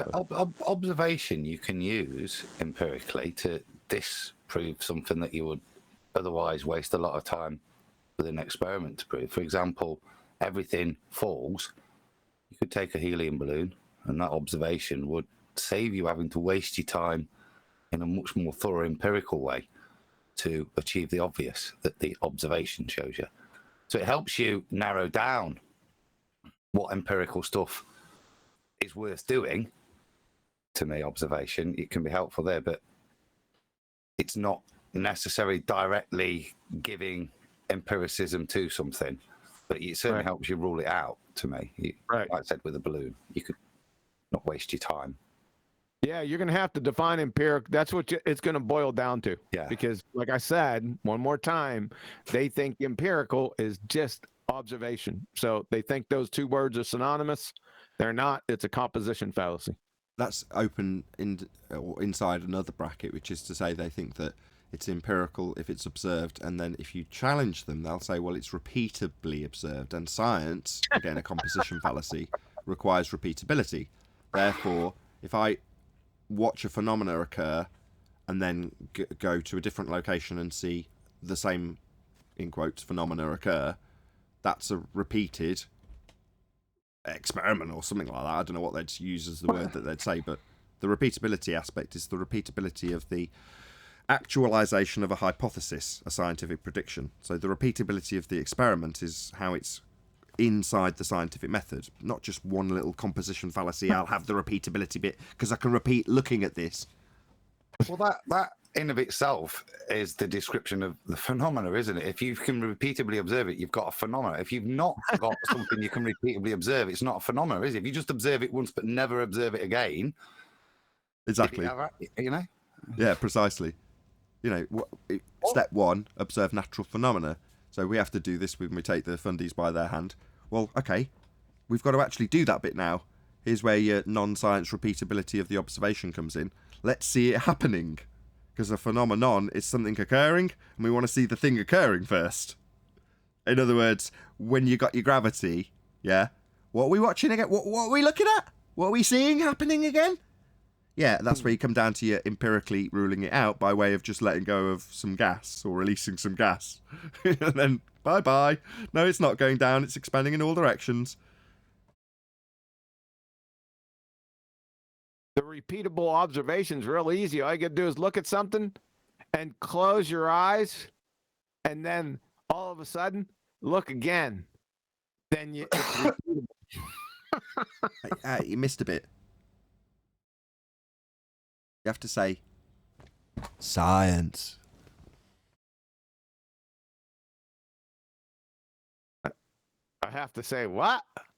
Science. You have to say, I've looked at this, and then I went away for a little bit, or in your example, I closed my eyes really tight, and then I opened them again, and it happened again. Repeatable, observable, science. What a bunch of numpty dipshits, man.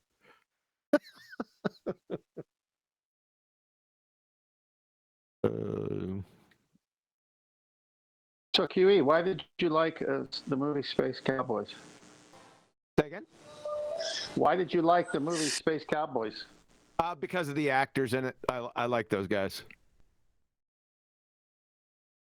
Yeah, it had Clint Eastwood, Tommy Lee Jones, Donald Sutherland, and what's his name? Clint Eastwood. James Garner. Yeah, James Garner. James Garner, yeah. Rockford. Is he the Rockford Files guy? Yeah, he but used really, to be a floor coverer. But he looks like a shadow of himself, doesn't he? Because he's like all fat and old. Yeah. But yeah, they're veteran actors, and in terms of the acting quality in Space Cowboys, it's actually right up there because they're all veteran actors. Yep. I thought they liked the show was using cowboys because they knew how to work on satellites. A real low point in the movie was the CGI aging. I think that's, if I'm thinking of the right movie, they had them young in the same. They had all of them again in the movie, but young, and they'd use CGI to age them. Am I right? Is that the same movie? Yes, they I don't know how they did that. They did it really good with them talking, and it sounded like their voice. Yeah, they did it in post. They just overdubbed the actors that they were doing it with. I thought they did it with CGI though. Maybe I'm just misremembering how they did it, but there was something about them doing a particular technique with aging themselves but still having the same voices and things like that. Yeah, that was pretty. That was really strange. They did that with the Irishman too. I was just trying to I was just trying to stir up some conversation here. Stir it up. Or spur up some conversation, geez.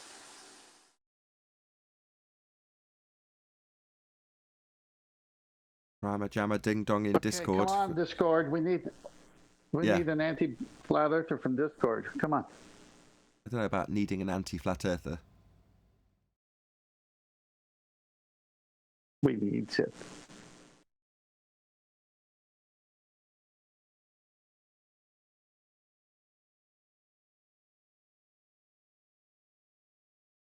Yeah, it wasn't a big enough worm 10th. Sorry. Well, I like the anti-flat earthers because it's comical. At least with a baller, there's some reason.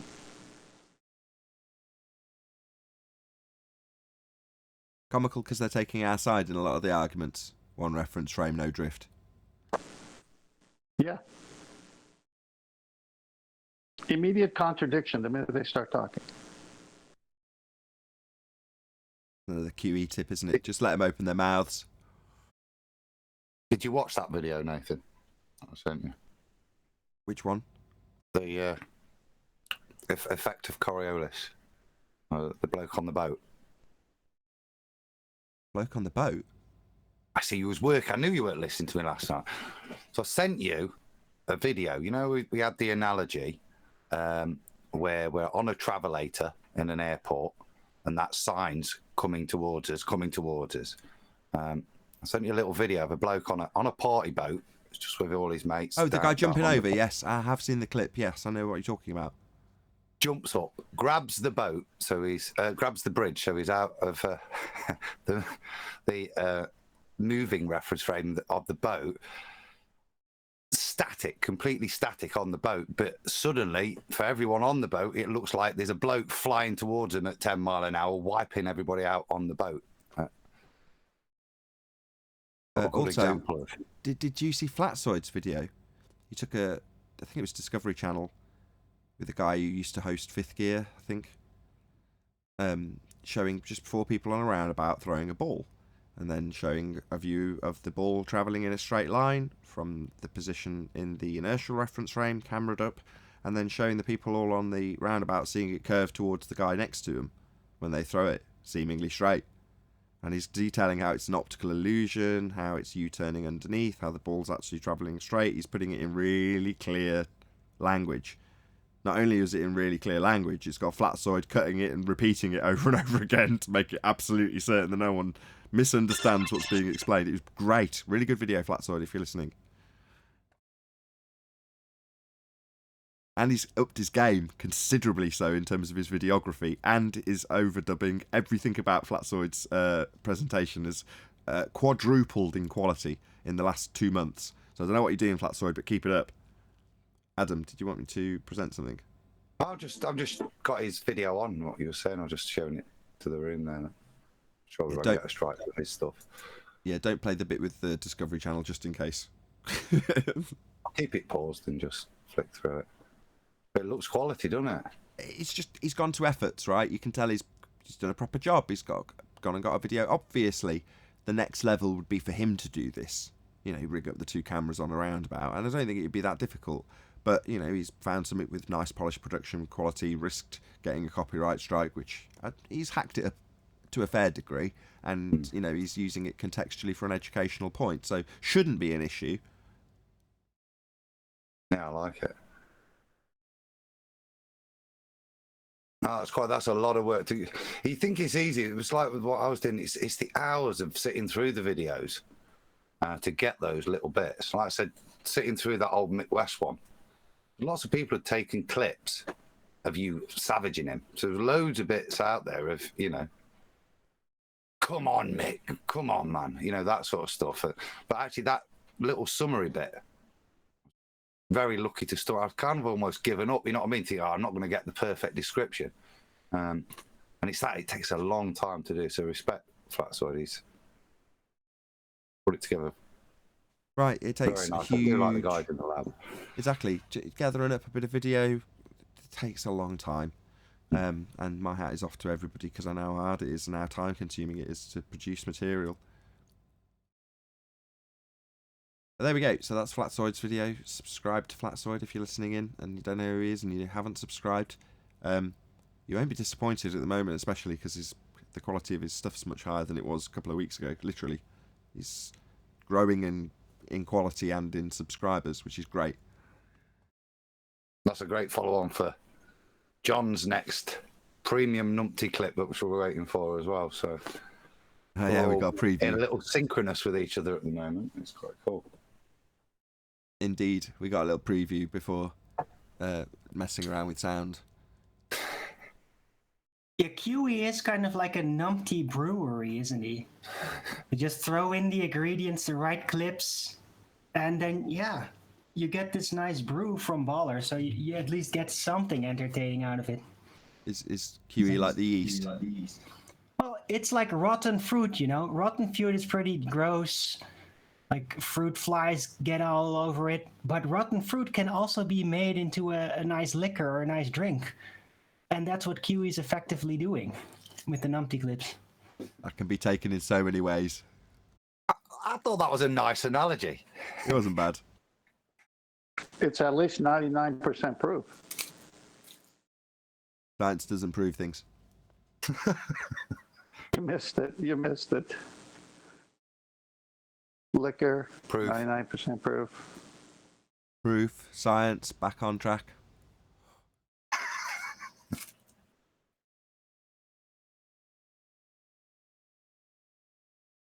Are you there, Yeah, John? they're never going to get it. It was good. They would have never gotten it in the first place. Because the entire point, as soon as you catch on to what the ball religion is, you start to learn, okay, it's now time to step away or double down, and that means you understand you're not supposed to get it. And that's the point of it all. You're going to quiz QE on something, Adam? Make it quick. Not. I got Chow coming. Well, it wasn't. It was something for you to watch for having your Chow, actually. It was because I mentioned it the other day, but you're the only one I think that would be interested in reviewing. Get closer to your mic. So, sorry, I was about to enunciate more. So, I sent you a video in Skype, which is, what's the numpty's name? Professor Dave, attacking creationists on abiogenesis. So I've sent it you. I already dealt with him on that. Oh, this is one he went on a live stream this week. Did he? Super fresh. I've not watched it yet, but I figured that it'd be of interest to you. Okay. Yep. Thanks. I'll watch it. Shout out to all the moles out there. Love it. Yeah, you're being watched, fundies.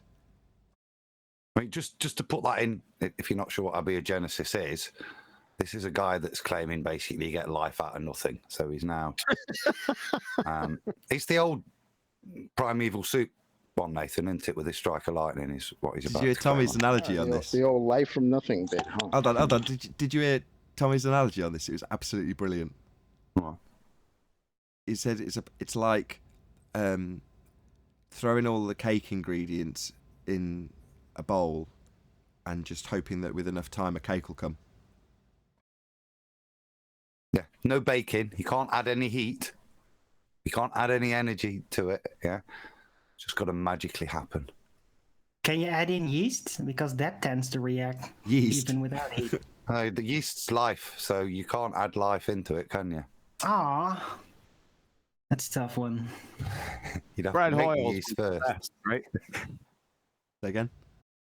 You know, Fred Hoyle. Yeah, he said it was tantamount to a tornado going through a junkyard, and after it went through, there's a brand new 747. yeah, that's a good analogy. Also, I like that. Yeah. Hurricane through a junkyard, and with enough time and enough hurricanes, you'll get a 747 at the end of it. Tornado, not hurricane, tornado. I think such a trick would require a very big genie, wishing lamp genie to do that. It's actually much worse than that. I think you're right. It's ridiculous to claim it with a hurricane. Or a tornado. Yeah, because we all know hurricanes totally go straight. It's never going to spin it round, is it? It's just going to look like it's spinning it round. The eye of the tornado is a tangent point on a straight line. Who is it? Is it I heard it, Hurricane Kosho. Somebody said it.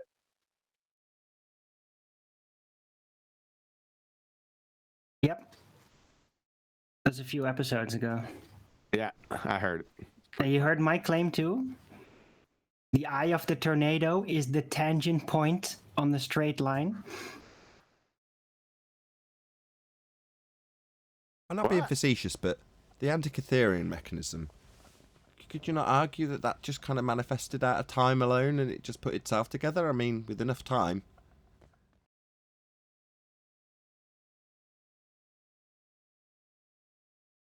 Do I need to say it again, Huey?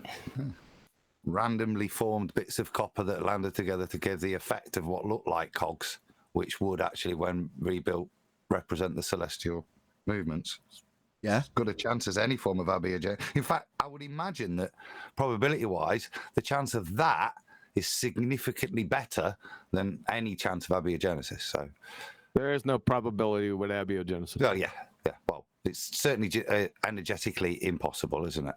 Yeah, but if you look at the complexities of the universe based on the heliocentric life origin story, in terms of what we have, if you just take as read that we are in a heliocentric world and outside of us is lights in the sky orbiting and such like, well, the complexity of that is literally born out of nothing in their rhetoric.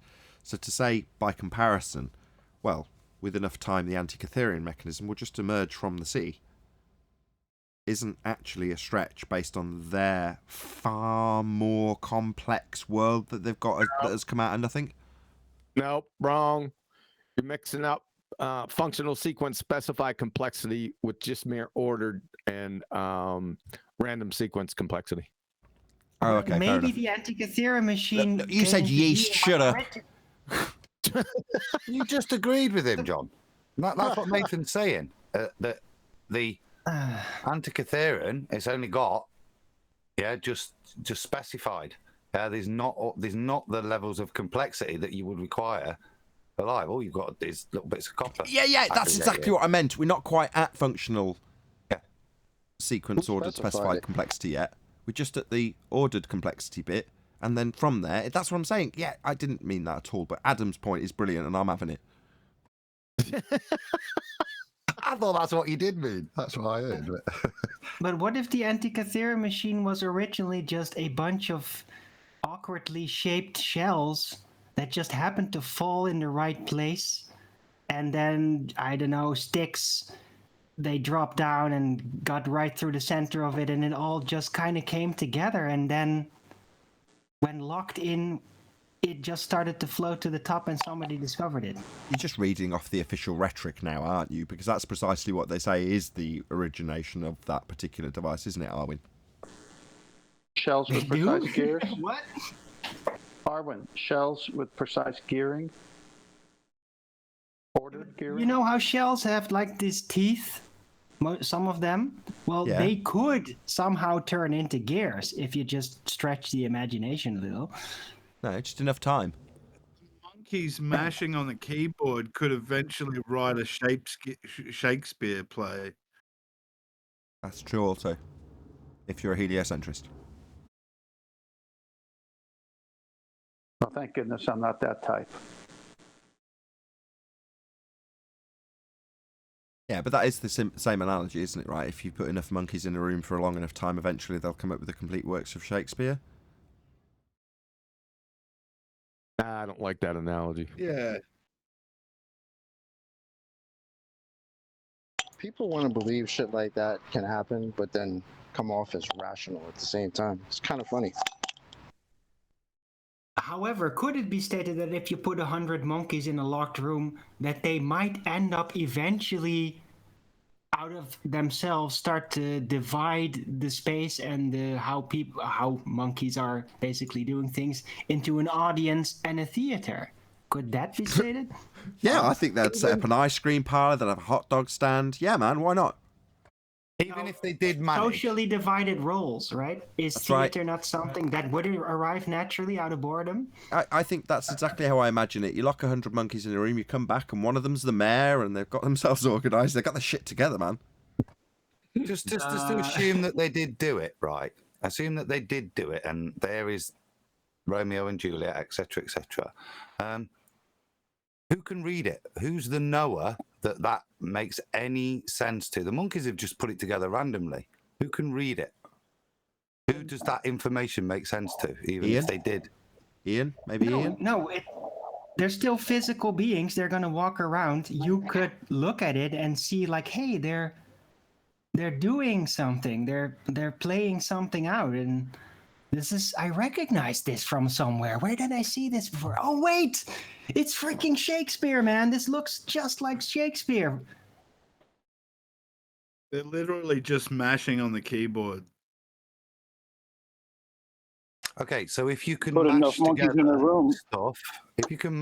stuff, whether that's proteins or letters, they don't mean anything unless there's a knower. Unless the code was already there, it doesn't really matter, does it?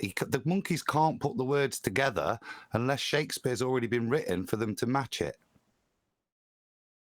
All right. Makes sense. Can I address it a little further? So, what is the knower factor even? Does it have to be written human language, or do you think that monkeys don't have a conception of social stories at all and acting? Because I've seen plenty of monkeys and they act all the time against one another.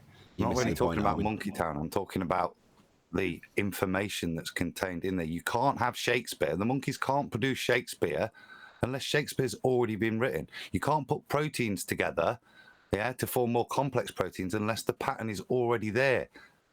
It's not just random luck that they go together. It's not just random luck that it forms Shakespeare. You missed your main point off that time. Right. Hold on. To match. But that's discovery. Hold on. Owen, Adam missed off his main point. So you need somebody to interpret the information, right? So the information itself on its own isn't sufficient. You need somebody to interpret it, a knower. Right, so it wouldn't be recognized as Shakespeare. It wouldn't be recognized as Shakespeare until a human actually got in the room or took a look in order to compare it. No, the it can monkeys only might be have never heard recognised of as Shakespeare if the program, or in this case, the literature, has already been constructed for them to match. So the same with DNA.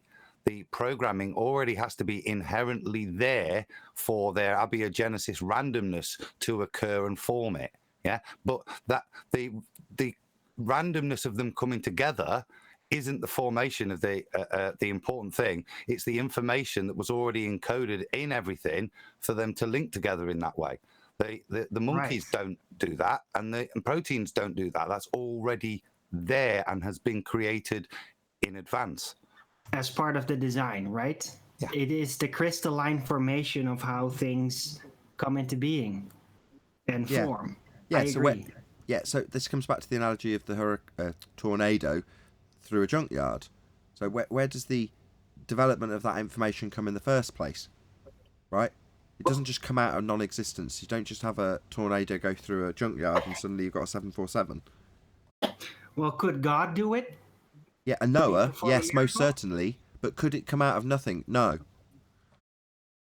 What if it came seemingly out of it's worse than that. Hold on, Paul. Just hold on, Arwen. Hold on, everybody. Rams, did you want to add something? Go ahead. No, that's okay. Paul, go ahead. It's actually not like a hurricane going through a junkyard. It's actually more like a hurricane going over the surface of the earth and producing an airline or airplane. Because at least in the junkyard, a lot of the parts are probably there, already pre-made and fabricated. With abiogenesis, you don't even have the junkyard. That's a good point. All you have is the ground itself. No, that's a brilliant point. This comes down to get your own dirt, basically, doesn't it? Basically, exactly. I'll tell the joke. So God and man are in an argument about life. And man looks up to God in heaven and says, we don't need you. We can create life without any issue whatsoever. We don't need your involvement. And God looks down and goes, okay, go on then. So the men start pulling some dirt piles together, and the god goes, "Whoa, what are you doing? Get your own dirt."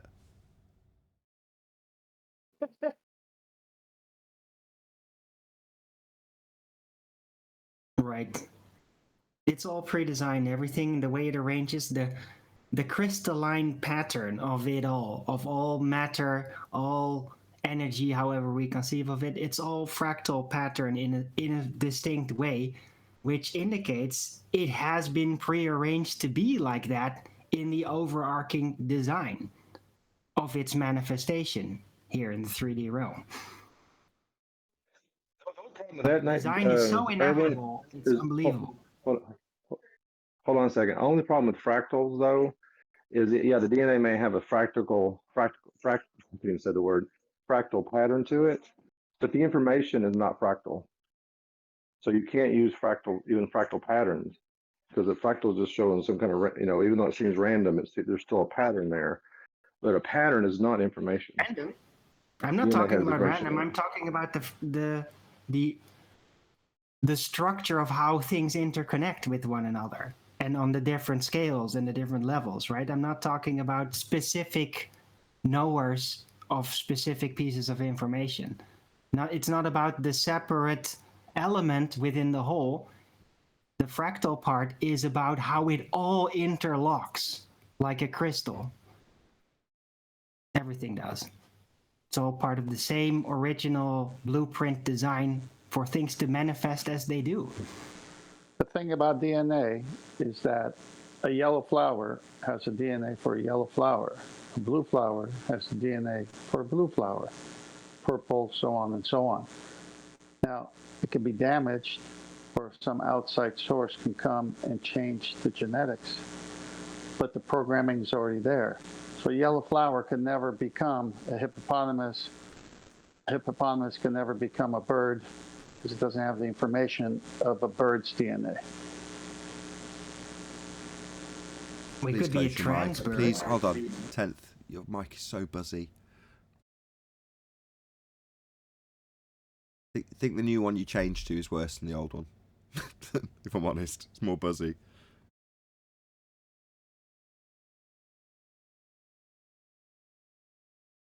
Sorry, Arwin. I just wanted to say, just because the hippopotamus cannot turn into a bluebird doesn't mean that he could not be considered a bluebird. Okay, what are these? This is the taxonomic classification system arbitrarily assigned to group things together and then later worked out of context into one will change into another. One group will become the other group. Meaningless nonsense, working outside of a convention, a useful convention for describing groups of animals. Right, or cataloging the differences primarily to be naming able to things. distinguish. Right, naming things. Are you saying it identifies as a bluebird? It could. You can. It wouldn't Well, genetically go-kart. be one. Sorry. I was gonna say I can classify a go-kart as a four-wheel vehicle. Yeah. But did all cars come from a go-kart? No. It's more simple to more complex. So I classified it, and they have similarities. They have an engine, they have four wheels, they have a steering wheel, they have braking system, they have an acceleration system. But did the car come from the go-kart? No. But precisely, you've got cars, you've got go-karts, and you've got vans. Will cars eventually turn into vans if enough time elapses? Will go-karts eventually turn into cars if enough time elapses? No. Can the factory that produces go-karts change their production process and actually start to produce buses? Yes, but in terms of the informational structure contained within DNA, can that arbitrarily change or modify itself into something that it isn't already? No. If there are what we perceive to be subtle changes, I don't know, polar bears changing the colour of their fur because of the climate change, that change was already well within the capabilities of that creature because the information to do so was contained there already. Therefore, it's not a change, it's not an adaptation, it's already contained within the information that the animal had. So there are no, it's going to eventually, what's their word, mutate, because a mutation is actually a defect. If you have mutations, they're going to be negative, not positive. And the things that we described, like I did with fur changing colour, are contained within the information already. Right, that is adaptation, by the way. But the adaptation is all about the possibilities locked within its genetic structure and the epigenetics primarily of how it can adapt to the environment. Sure, but it all has to be there. Yeah, but change. What I mean by that, if I say it's not adapting, what I mean is, if you go through a process of deciding arbitrarily that horses will grow their necks into giraffe necks because they need to reach higher trees, or that selectively you'll have a whole race die out because they couldn't reach the trees, but the ones with slightly necks, they'll stay, right? Selection, natural selection, right? No. Either it's got it within its DNA to have a longer neck, or it hasn't. If it has, it can do it. If it can't, it won't. Likewise, if you are an air breather, you will at no point have the DNA capabilities to suddenly adapt and breathe water. If you're unilaterally breathing both for whatever reason, you're in and out of the water and can cope with both, or hold your breath, or whatever it is you need to do that, you're capable of doing that by the way of the information structure contained within from the outset. Now, could it be the case that you never utilise it underwater if you've got that capability? Yeah. For example, you find people who've never been in water. Does that mean they can't hold their breath and go underneath it without dying? No. It just means they've never used that skill. They've never had to adapt in that way, if you want to call it that. But that is not evolution, because somebody who's never got in water jumps in the pool. Nathan, how's this mic? Better, much better. Okay, it's the first one that was bad, so another couple of weeks I'll get my Yeti back. However, a mutation, like you said, is really just a loss of information, not any gaining of information. Or breaking it. It's become broken. Yes. Right, so at best it could be fixed, but it's likely that every time there's a break in the genetics, there's a mutation, that there is a loss in the information. Tentman is correct. Could be restored, but most of the time, the more mutations, the more loss of original genetic information. Exactly. Some mammal's not going to sprout wings where it never had wings if you mutate. That's not going to happen. But they lead you to believe that's going to happen with the bloody X-Men or whatever. Well, here's the thing, too. Even if you mutate DNA, ultimately, though, you're only mutating proteins. You're not mutating body plans. You understand the difference? Because proteins can't necessarily give rise to new body plans. A body plan is like, a monkey, a giraffe, a horse. That's a body plan. The DNA is only production of proteins, how proteins produce. So I think there's been evidence showing that actually the body plans is not stored in the DNA. So do we even the body understand? plans come from? Maybe I'm asking the wrong person. I don't know the answer, and maybe some of them will. Do we actually understand the language of DNA as a language of instruction manual language? Do we understand that currently? Yes, the Genome Project has been fully mapped, and then they discovered that the original ideas about them were incomplete, and then they had to dig further into epigenetics, right? But yes, it has basically been mapped out in full, so for a while. Right, only proving that what the code is what the thing could be and only be, unless you introduce a new code, which is from outside. So when they took sheep and they cloned sheep, it just proved that you need an outside source to do it.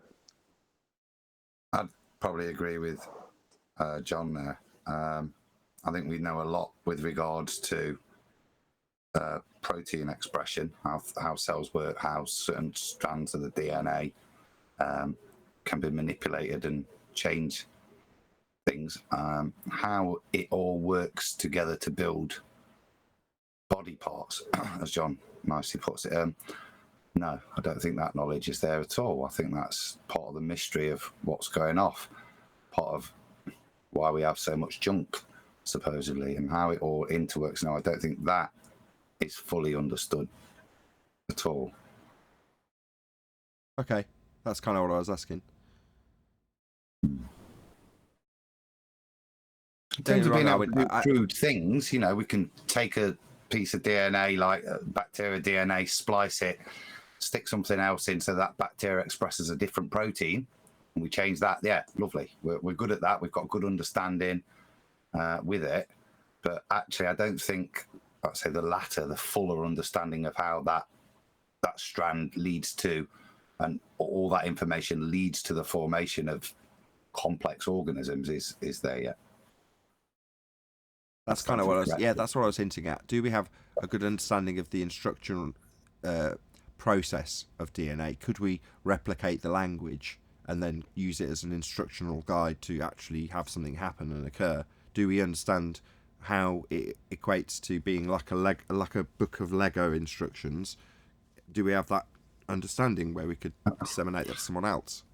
I think we've got crude bits, haven't we? Like with making mice grow ears on the thing. So we take the coding for that and insert it into the mouse. So we've identified certain portions that say this area says grow an ear.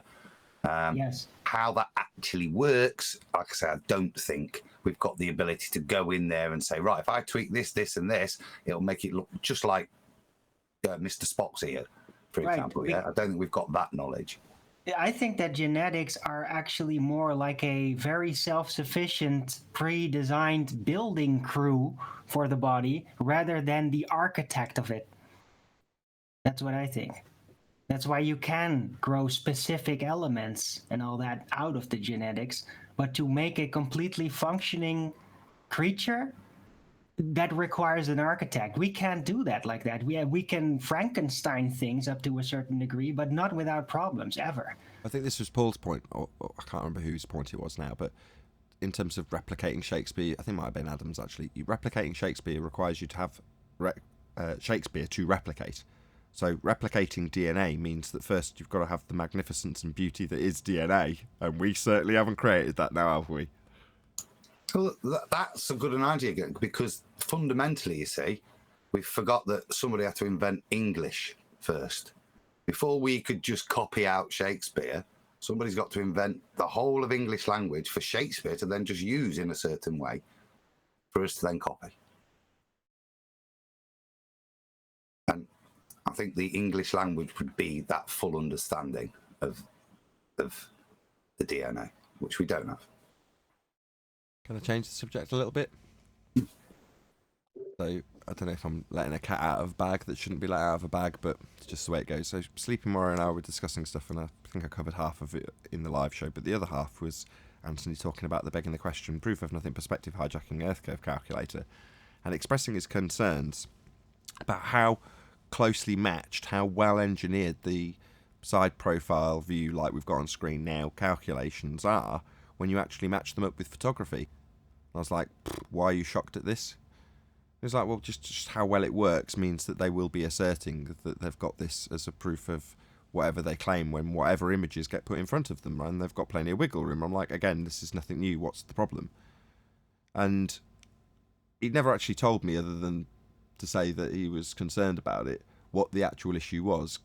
But we did get to the nitty-gritty of R, which is to say that every assertion made by a globus, if they say, well, look, this matches how much drop we should have, it's like, well, you need R for that.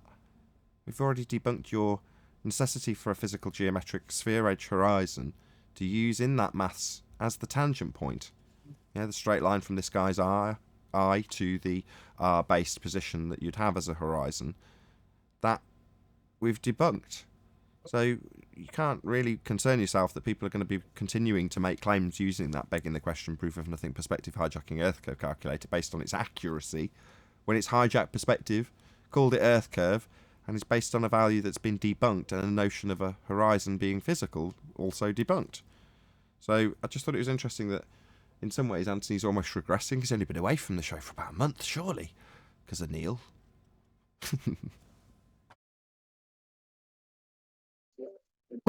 If they have their modeling close to what we see, and they can hijack perspective. That's how they've been able to fool a lot of people. But then when you dig down and say you need R for that, they can't do that because they've never seen R is their admission. They've never seen the geometric horizon. But you claim to have measured it. Oh, no, well, we calculated it. Okay, well, how'd you calculate it? Well, because the Earth is a sphere with a radius of 3959. I know, that's your presupposition. You're assuming you're on a sphere prior to proving it. So if the Earth was a sphere with 3959, then where would R be at a 1 foot observer height? It's not there. Well, it's there, but we can't see it. It's so silly. The whole thing dies. Exactly. I mean, I'm glad you summarised it because it saves me doing it. But once you offer up the black swan, it's on screen now. The geometric horizon has been humorously put in the bottom of this frame of the picture, but it isn't. You know, the geometric horizon isn't visible, isn't seen, and would be off frame because of how zoomed in this shot is. It's also cropped. But the horizon that's actually visible, the visible apparent, whatever you want to call it, horizon, is beyond the limitations of a radius Earth with 3959 value. You can't have it not be physically where it's supposed to be. Now, they say we can, it's refracted. But their refraction also has R in it. So, yes, we've summarised the black swan. The point is, if you're going to start asserting that you've got a calculator that matches Earth, you're going to need to back that with the value that it's based on and a measurement thereof. And that has been debunked. Therefore, all bets are off in terms of using the calculator from here on in. There's no two ways about that. As soon as somebody offers up a calculation with an assumption of an R value that can't be measured and is based on a physical geometric sphere-edge horizon that we don't have, just point that out. Where'd you get the R value? Why are you telling me how much drop there is behind a physical horizon when the horizon is not Earth curve? Maybe quote off Tim Osman to him. Nobody claims the horizon's Earth curve. Why would you tell me how much drop there is beyond it? You haven't got an R value. You haven't got a horizon to measure to get an R value. You haven't got a physical horizon to use as a tangent point for this drop value. Nothing in your calculator works. You're giving me feet and inches value that don't change with distance in a side elevation that you'll never, ever, ever see. So none of this makes any sense. You know, all of the things that we debunked the Earth curve calculator with before the black swan are still relevant. It's just like with all the other housekeeping questions, it's much quicker to just ask them where they got R. The bit that I'm seeing as of concern is just, so you're saying is it matching up, or it's being discussed it's matching up? Well, there's only one bit that's matching. It's only all the background scenery isn't matching placement on a ball. What we've got is what they've tried for ages. Go high, desperate to go high, yeah? And what they're finding at some of these things is you are getting the point of optical dissolution where there's so much information, so much crammed in that it's dissolving at that point. And that's what's matching up with the Isle of Man. Well, I'm not surprised. Those ability to measure like that and view like that was part of the formulation of the size and the construct. So didn't take a P1000. I don't think there's anything scary there. Because like I said, the only bit they're lining up is that dissolution point. The rest of the other peaks, as we've shown in all these pictures, does not marry up and destroys a ball. It's just maybe a little more detail in terms of what's going off at that point is required. And like, we've not even put in the law of halves into analysing these images. Do you know what I mean? And I think once you do that, that'll probably satisfy this. What's going off, I think, at distance. It's just an application of the law of halves. You're doing the same thing Anthony did, which is he started launching into his alternative explanation, and he was like, well, people want to know it. Because I immediately was like, why are you trying to explain this? Do you make a claim about this, Anthony? And he was like, no, but when people have an explanation offered up with the calculator, they want an alternative when you debunk it. I'm like, well, that's fine, but what you're actually doing is presenting on a plate a false dichotomy for them to juxtapose your explanation with their explanation and then declare a winner at the end. It's like, why do that? He was like, well, shouldn't we do that? And I'm like, no, it's not for me to decry you offering up an alternative explanation, but the way I have done it is to separate that out into an interesting discussion point over there somewhere. So it's not a direct comparison or an address that you're offering up in lieu of their explanation with physical horizons. You just talk about it separately. In other words, if I directed people to, coincidentally, Ranty Flat Earth, Life is Short, and myself, and Red Pill Philosophy, discussing this for hours, literally hours and hours, with really detailed, well-researched information on there from Life is Short. Now, that has nothing to do with any response in lieu of an explanation about why we have a geometric physical sphere edge horizon that's now debunked, and should definitely not have anything to do with it when you debunk it. Just debunk it. All right, you say that the Isle of Man has got a physical sphere edge for a horizon and the amount of drop that's behind it matches the maths inside profile. Where'd you get R? Not, it could be an optical, the rule of halves, or the Rayleigh criterion, or if you've got the aperture and you know what lambda is, then you can calculate it. And no. None of this is necessary. Just debunk their claim. Does this matching, Nathan, by the way, I've not looked into it in any detail, really. Does this matching include terrestrial refraction to get their things where they want it as well? It may or may not. It depends on what they need to do in respect to the geometric horizon we've debunked now, doesn't it? Well, it's a quandary, because they have to have it with terrestrial refraction, otherwise they're scuppered, because if it's just at the hidden stuff, then they're then denying that there is no terrestrial refraction. So it has to include terrestrial refraction, in which I'd refer them to Andrew Thomas Young. That's why I'm not put much detail, because it's just one little thing. It's a bit like their Blackpool Swan, isn't it? It's one little coincidence in the image that they're clinging on to and saying, look, this is at this point. But nothing else in the image is where it would be commensurate with the rest of that ball image, if it was. So I'm not even that bothered.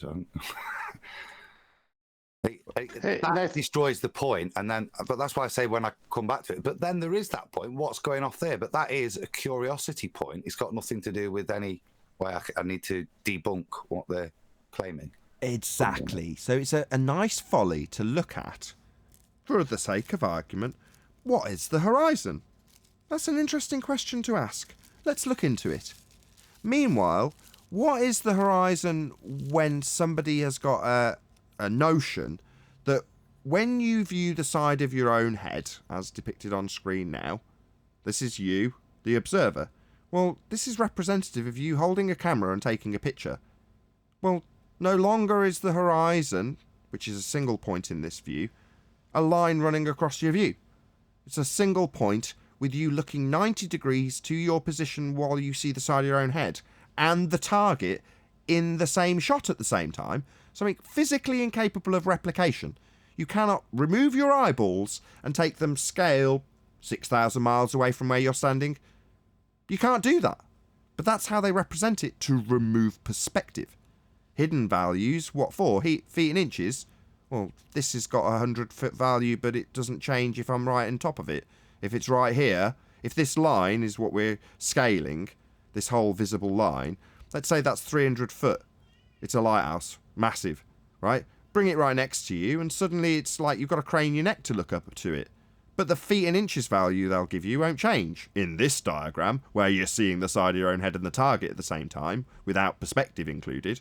So why am I having to explain what the horizon is? Oh, because they've got the word horizon in their explanation. I don't give two shits what the horizon is. Nathan, I got a picture of Master B that QE put up. Q put that up. I think it. Yeah. Tell me when you got it.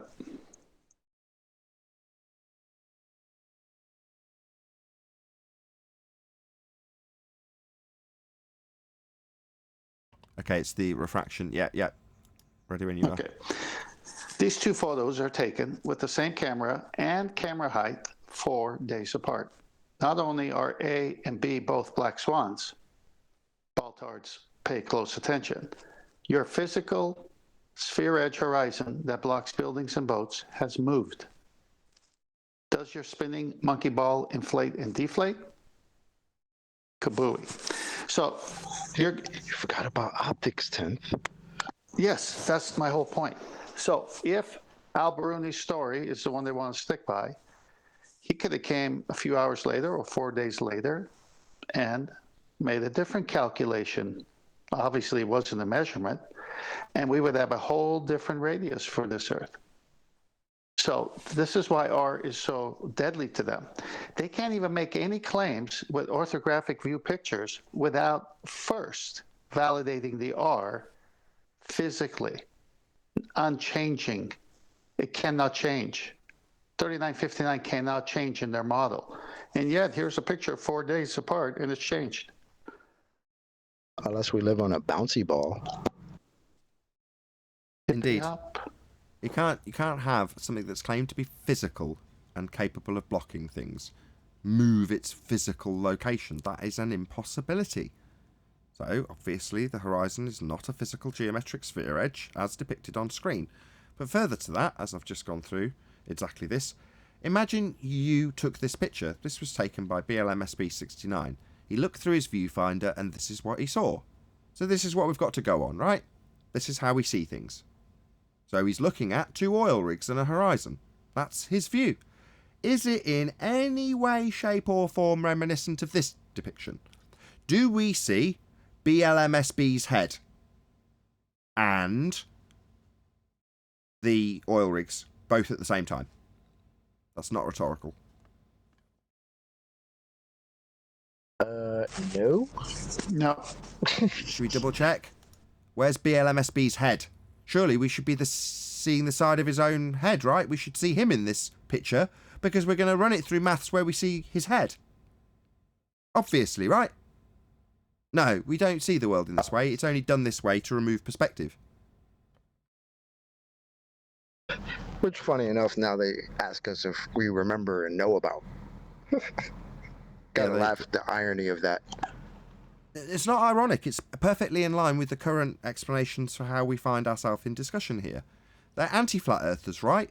So they want to take our argument and then brace against it. Or, in this case, take our rebuttal and position it against us. So what, like I said with one reference frame Earth not turning underneath no drift, they're taking our position. So now anti-flat earthers are talking about optics. No optics accounted for in this image. This isn't an optical representation, or we wouldn't see the side of our own head, we'd see what was through the camera. This is an optical representation. What we saw optically, this isn't. So them telling us about optics is because they've realised we win the argument. And suddenly, as an anti-flat earther, you need to either brace against the argument that's been defeated and reposition it as the flat earther's argument, or put the very same rebuttal to the flat earther like it's your winning argument.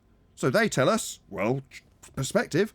Oh, really? So like angular size, things getting smaller into the distance. Yeah, your lighthouse doesn't do that in this depiction.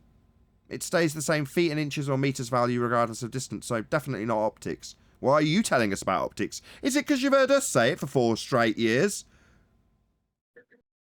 It's not Earth curve. It's, Nobody I claims see the horizon. Tim Osman, indeed. I see the camera not being able to resolve the boat. Oh. Should we play that clip? Yeah, that's unorthodox, basically saying, where I see bottom-up obstruction of a toy boat prior to the claim of Earth curve edge obstruction, it's just an optical effect that's causing the bottom of this boat to disappear. Oh, really? Well, exactly like we say, and is completely ignored in your begging the question, proof of nothing, perspective hijacking Earth curve calculator. But because it's happening prior to your maths, saying the bottom of the boat's going to be obstructed by Earth curve and its physical geometric sphere edge, it's happening prior to that, so it's just optics. Oh, right. That's our argument for the same exact thing happening about a mile further out with a bigger boat.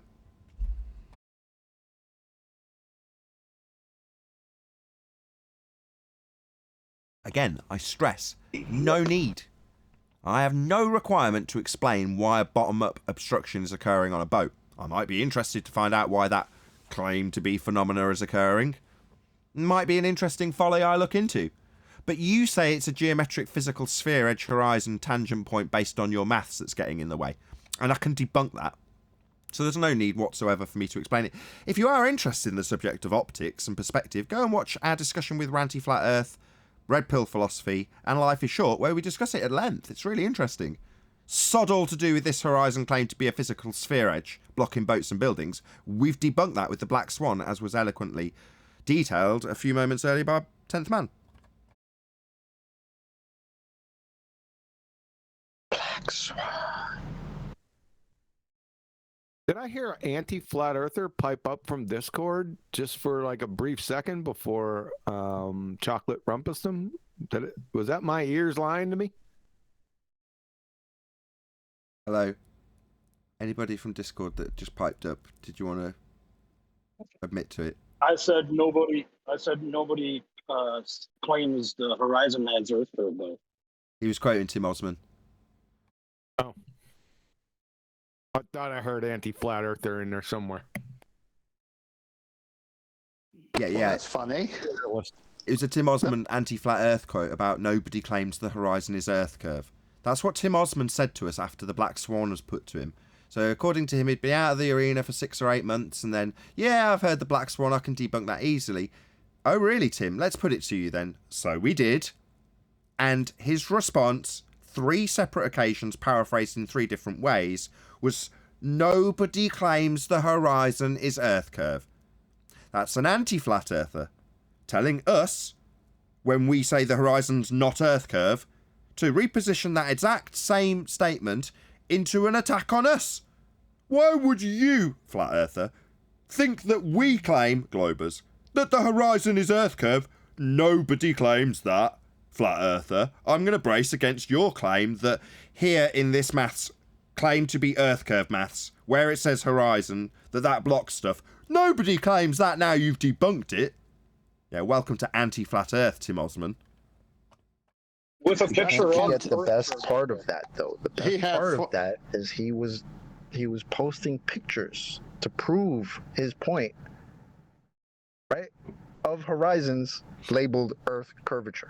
Yeah, the title was This is Earth Curve, and it was multiple pictures of horizons.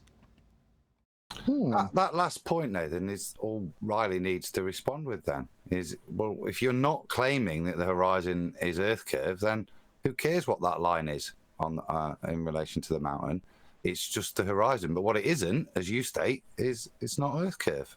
Exactly. So Exactly. That's what I was saying to him, because he was like, well, no, we have got to explain the horizon. So my first bash at this was like, okay, well, if you're talking about the Isle of Man, what's the horizon? And eventually we got to the point where the sky meets the land. I was like, where's that on the Isle of Man then?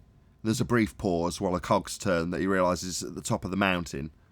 And he goes, no, but to the left, I've got this boat that's on the horizon.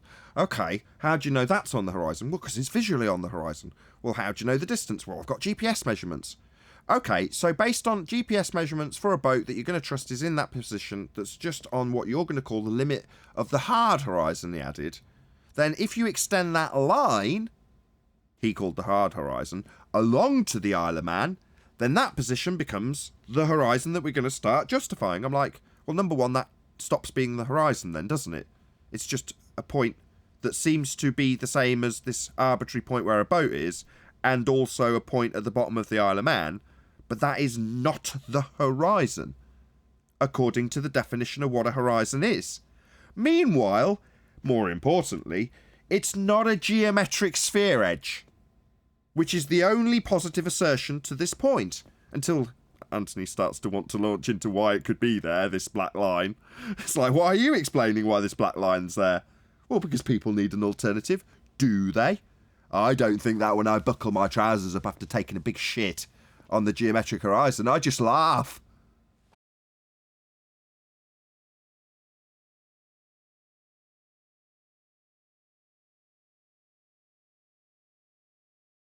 Did you say hard on or hard horizon? Hard horizon. Because obviously there's many horizons. Anthony's decided to go along with them and start inventing some of his own. The point you're making is important in debate. What claim are we making versus what claim they're making? We're taking apart their geometric horizon, the R value that doesn't exist. Then they say, you left me empty and void, please fill the gap, so what is it? Well, why do I have to answer that? We just know it isn't what you say. Exactly, 10th. Go and find out. What's that you don't know? Me neither. Should we go and find out together? What's that you're going to demand I just tell you? But it's not that you really want to know, you just want to pull apart my explanation. So hopefully, when you feel you've defeated my ad hoc explanation for what the horizon is, it means that it's back to being a geometric horizon again after I've debunked it. I'd rather not have that little roundabout do-si-do even in effect at any stage. Just point out how the horizon, like in this image here, if you're going to call it the hard horizon, the line that is actually beyond the boat, yeah? The line that's in front of it, well, according to Kosho, that's just an optical effect. Yeah, but who cares? It's not a geometric physical sphere edge based on an R value we've debunked, and that's the only positive claim, so just take that apart.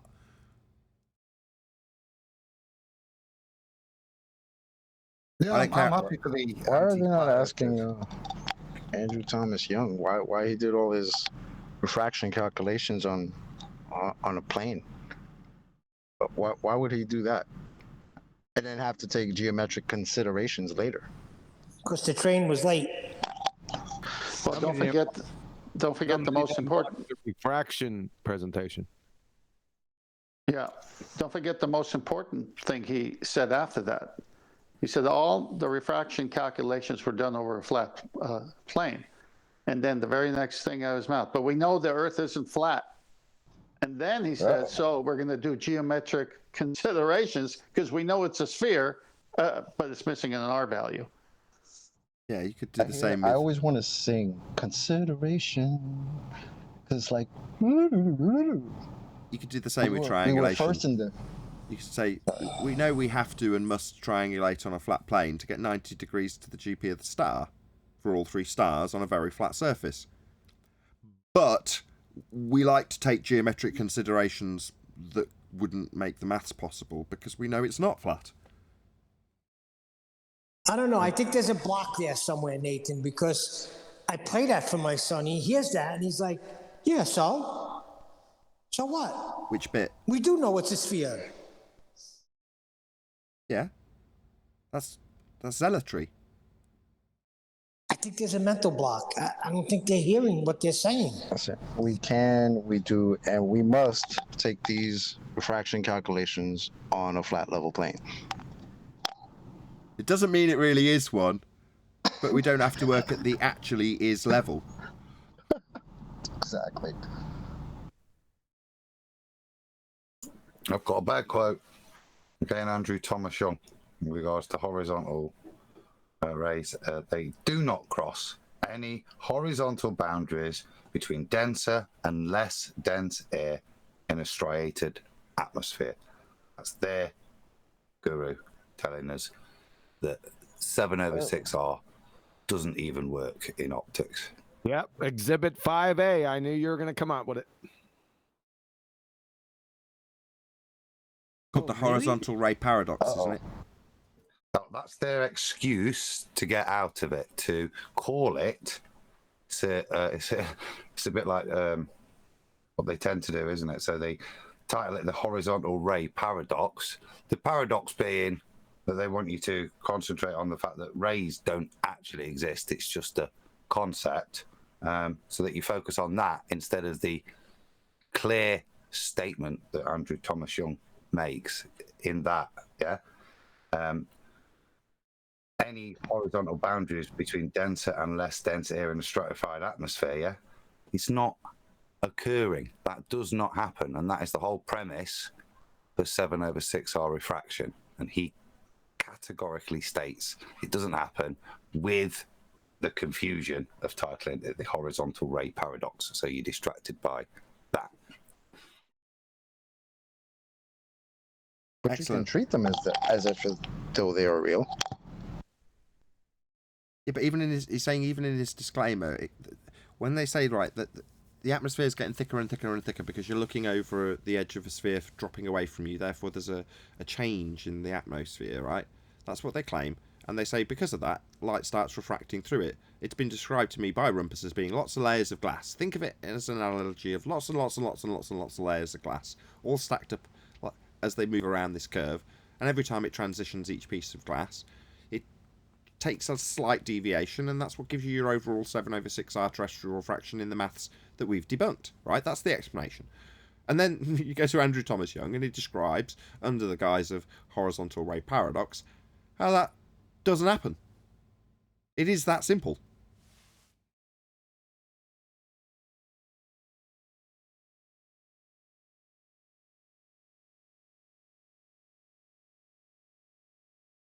There's a lot of the information that we put out there in terms of the debunking that's come from them. It comes from their high priests. Now, I don't know if QE's right in his assessment that they've got to drop this stuff in there so they don't get done for intellectual or fraud of some description, because just outright lying about how something behaves if you're a claimed scientist or whatever he labels himself, then that's going to potentially have problems if you get called out on it. So that they leave themselves some wiggle room, they put the disclaimers in quite brazen right in the text, like this. Yeah, but maybe that's not because of what you think it is, right?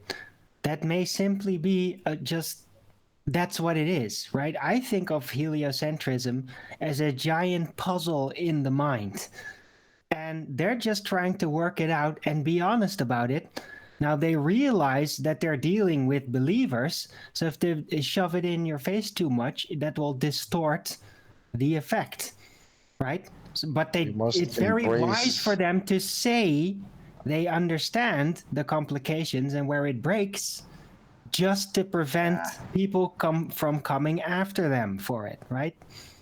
Go chocolate. We just must embrace the fiction in our science. Yeah, I think that's more like just it. as you said it. I think Chocolate's right. I think it's more we must embrace the fiction, which is to say, look, we've got to go along with these ideas of how things work. Because we don't really know, but this is a really, really good explanation, and we've just got to kind of go along with that. But that's exactly what I'm saying, right? But it is stated. They do mention, like, yeah, it doesn't really work, right? They mention it because they don't want to be that guy that everything can pile onto for making the error, right? For reifying the error in the game, in upholding the dream. They say it, or condition you to move beyond, like you said, like, oh, we gotta go with this, right? We haven't worked it out yet.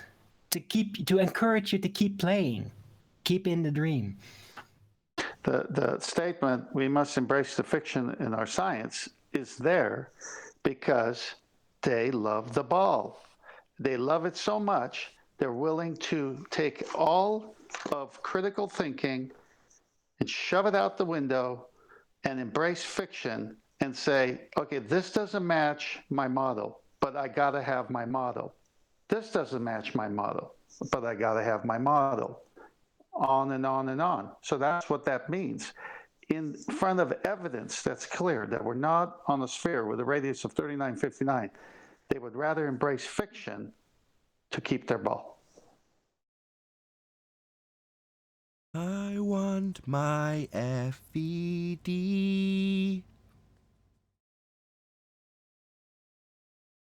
No? Dire Straits? How long you been waiting to do that? What? Since Banter mentioned it. Since Banter mentioned it in the chat. Anniversary. All right, go ahead, Nathan. They might not rumpus you this time. I want FED though. FED. Instead of MTV, just forget it. I want my FED. I want my FED. And that was a great pun that the ballers are in dire straits. Love it. That's me. I want my FED. Dude. I don't care if you got toothaches, if kids are running around. I want my FED. I watch this freaking show every day, every premiere. I'm there in chat. It's on record because I love watching it. I love also not having to actually be active on the panel and just listen back, right? Because it's different. It's different to actually be a part of it than to take a step back and be able to analyze it from a distance. You get more room to look at what's going on. So I really appreciate watching the premieres.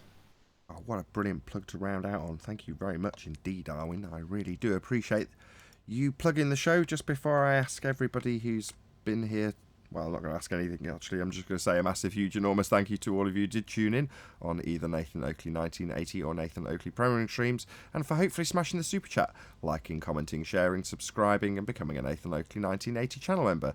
Also below this video you can get £50 for swapping your UK electricity supplier to Octopus Energy. A massive thank you to today's Discord and G+ panels for making today's after show possible. I've been Nathan Oakley and I will see you all in the next video.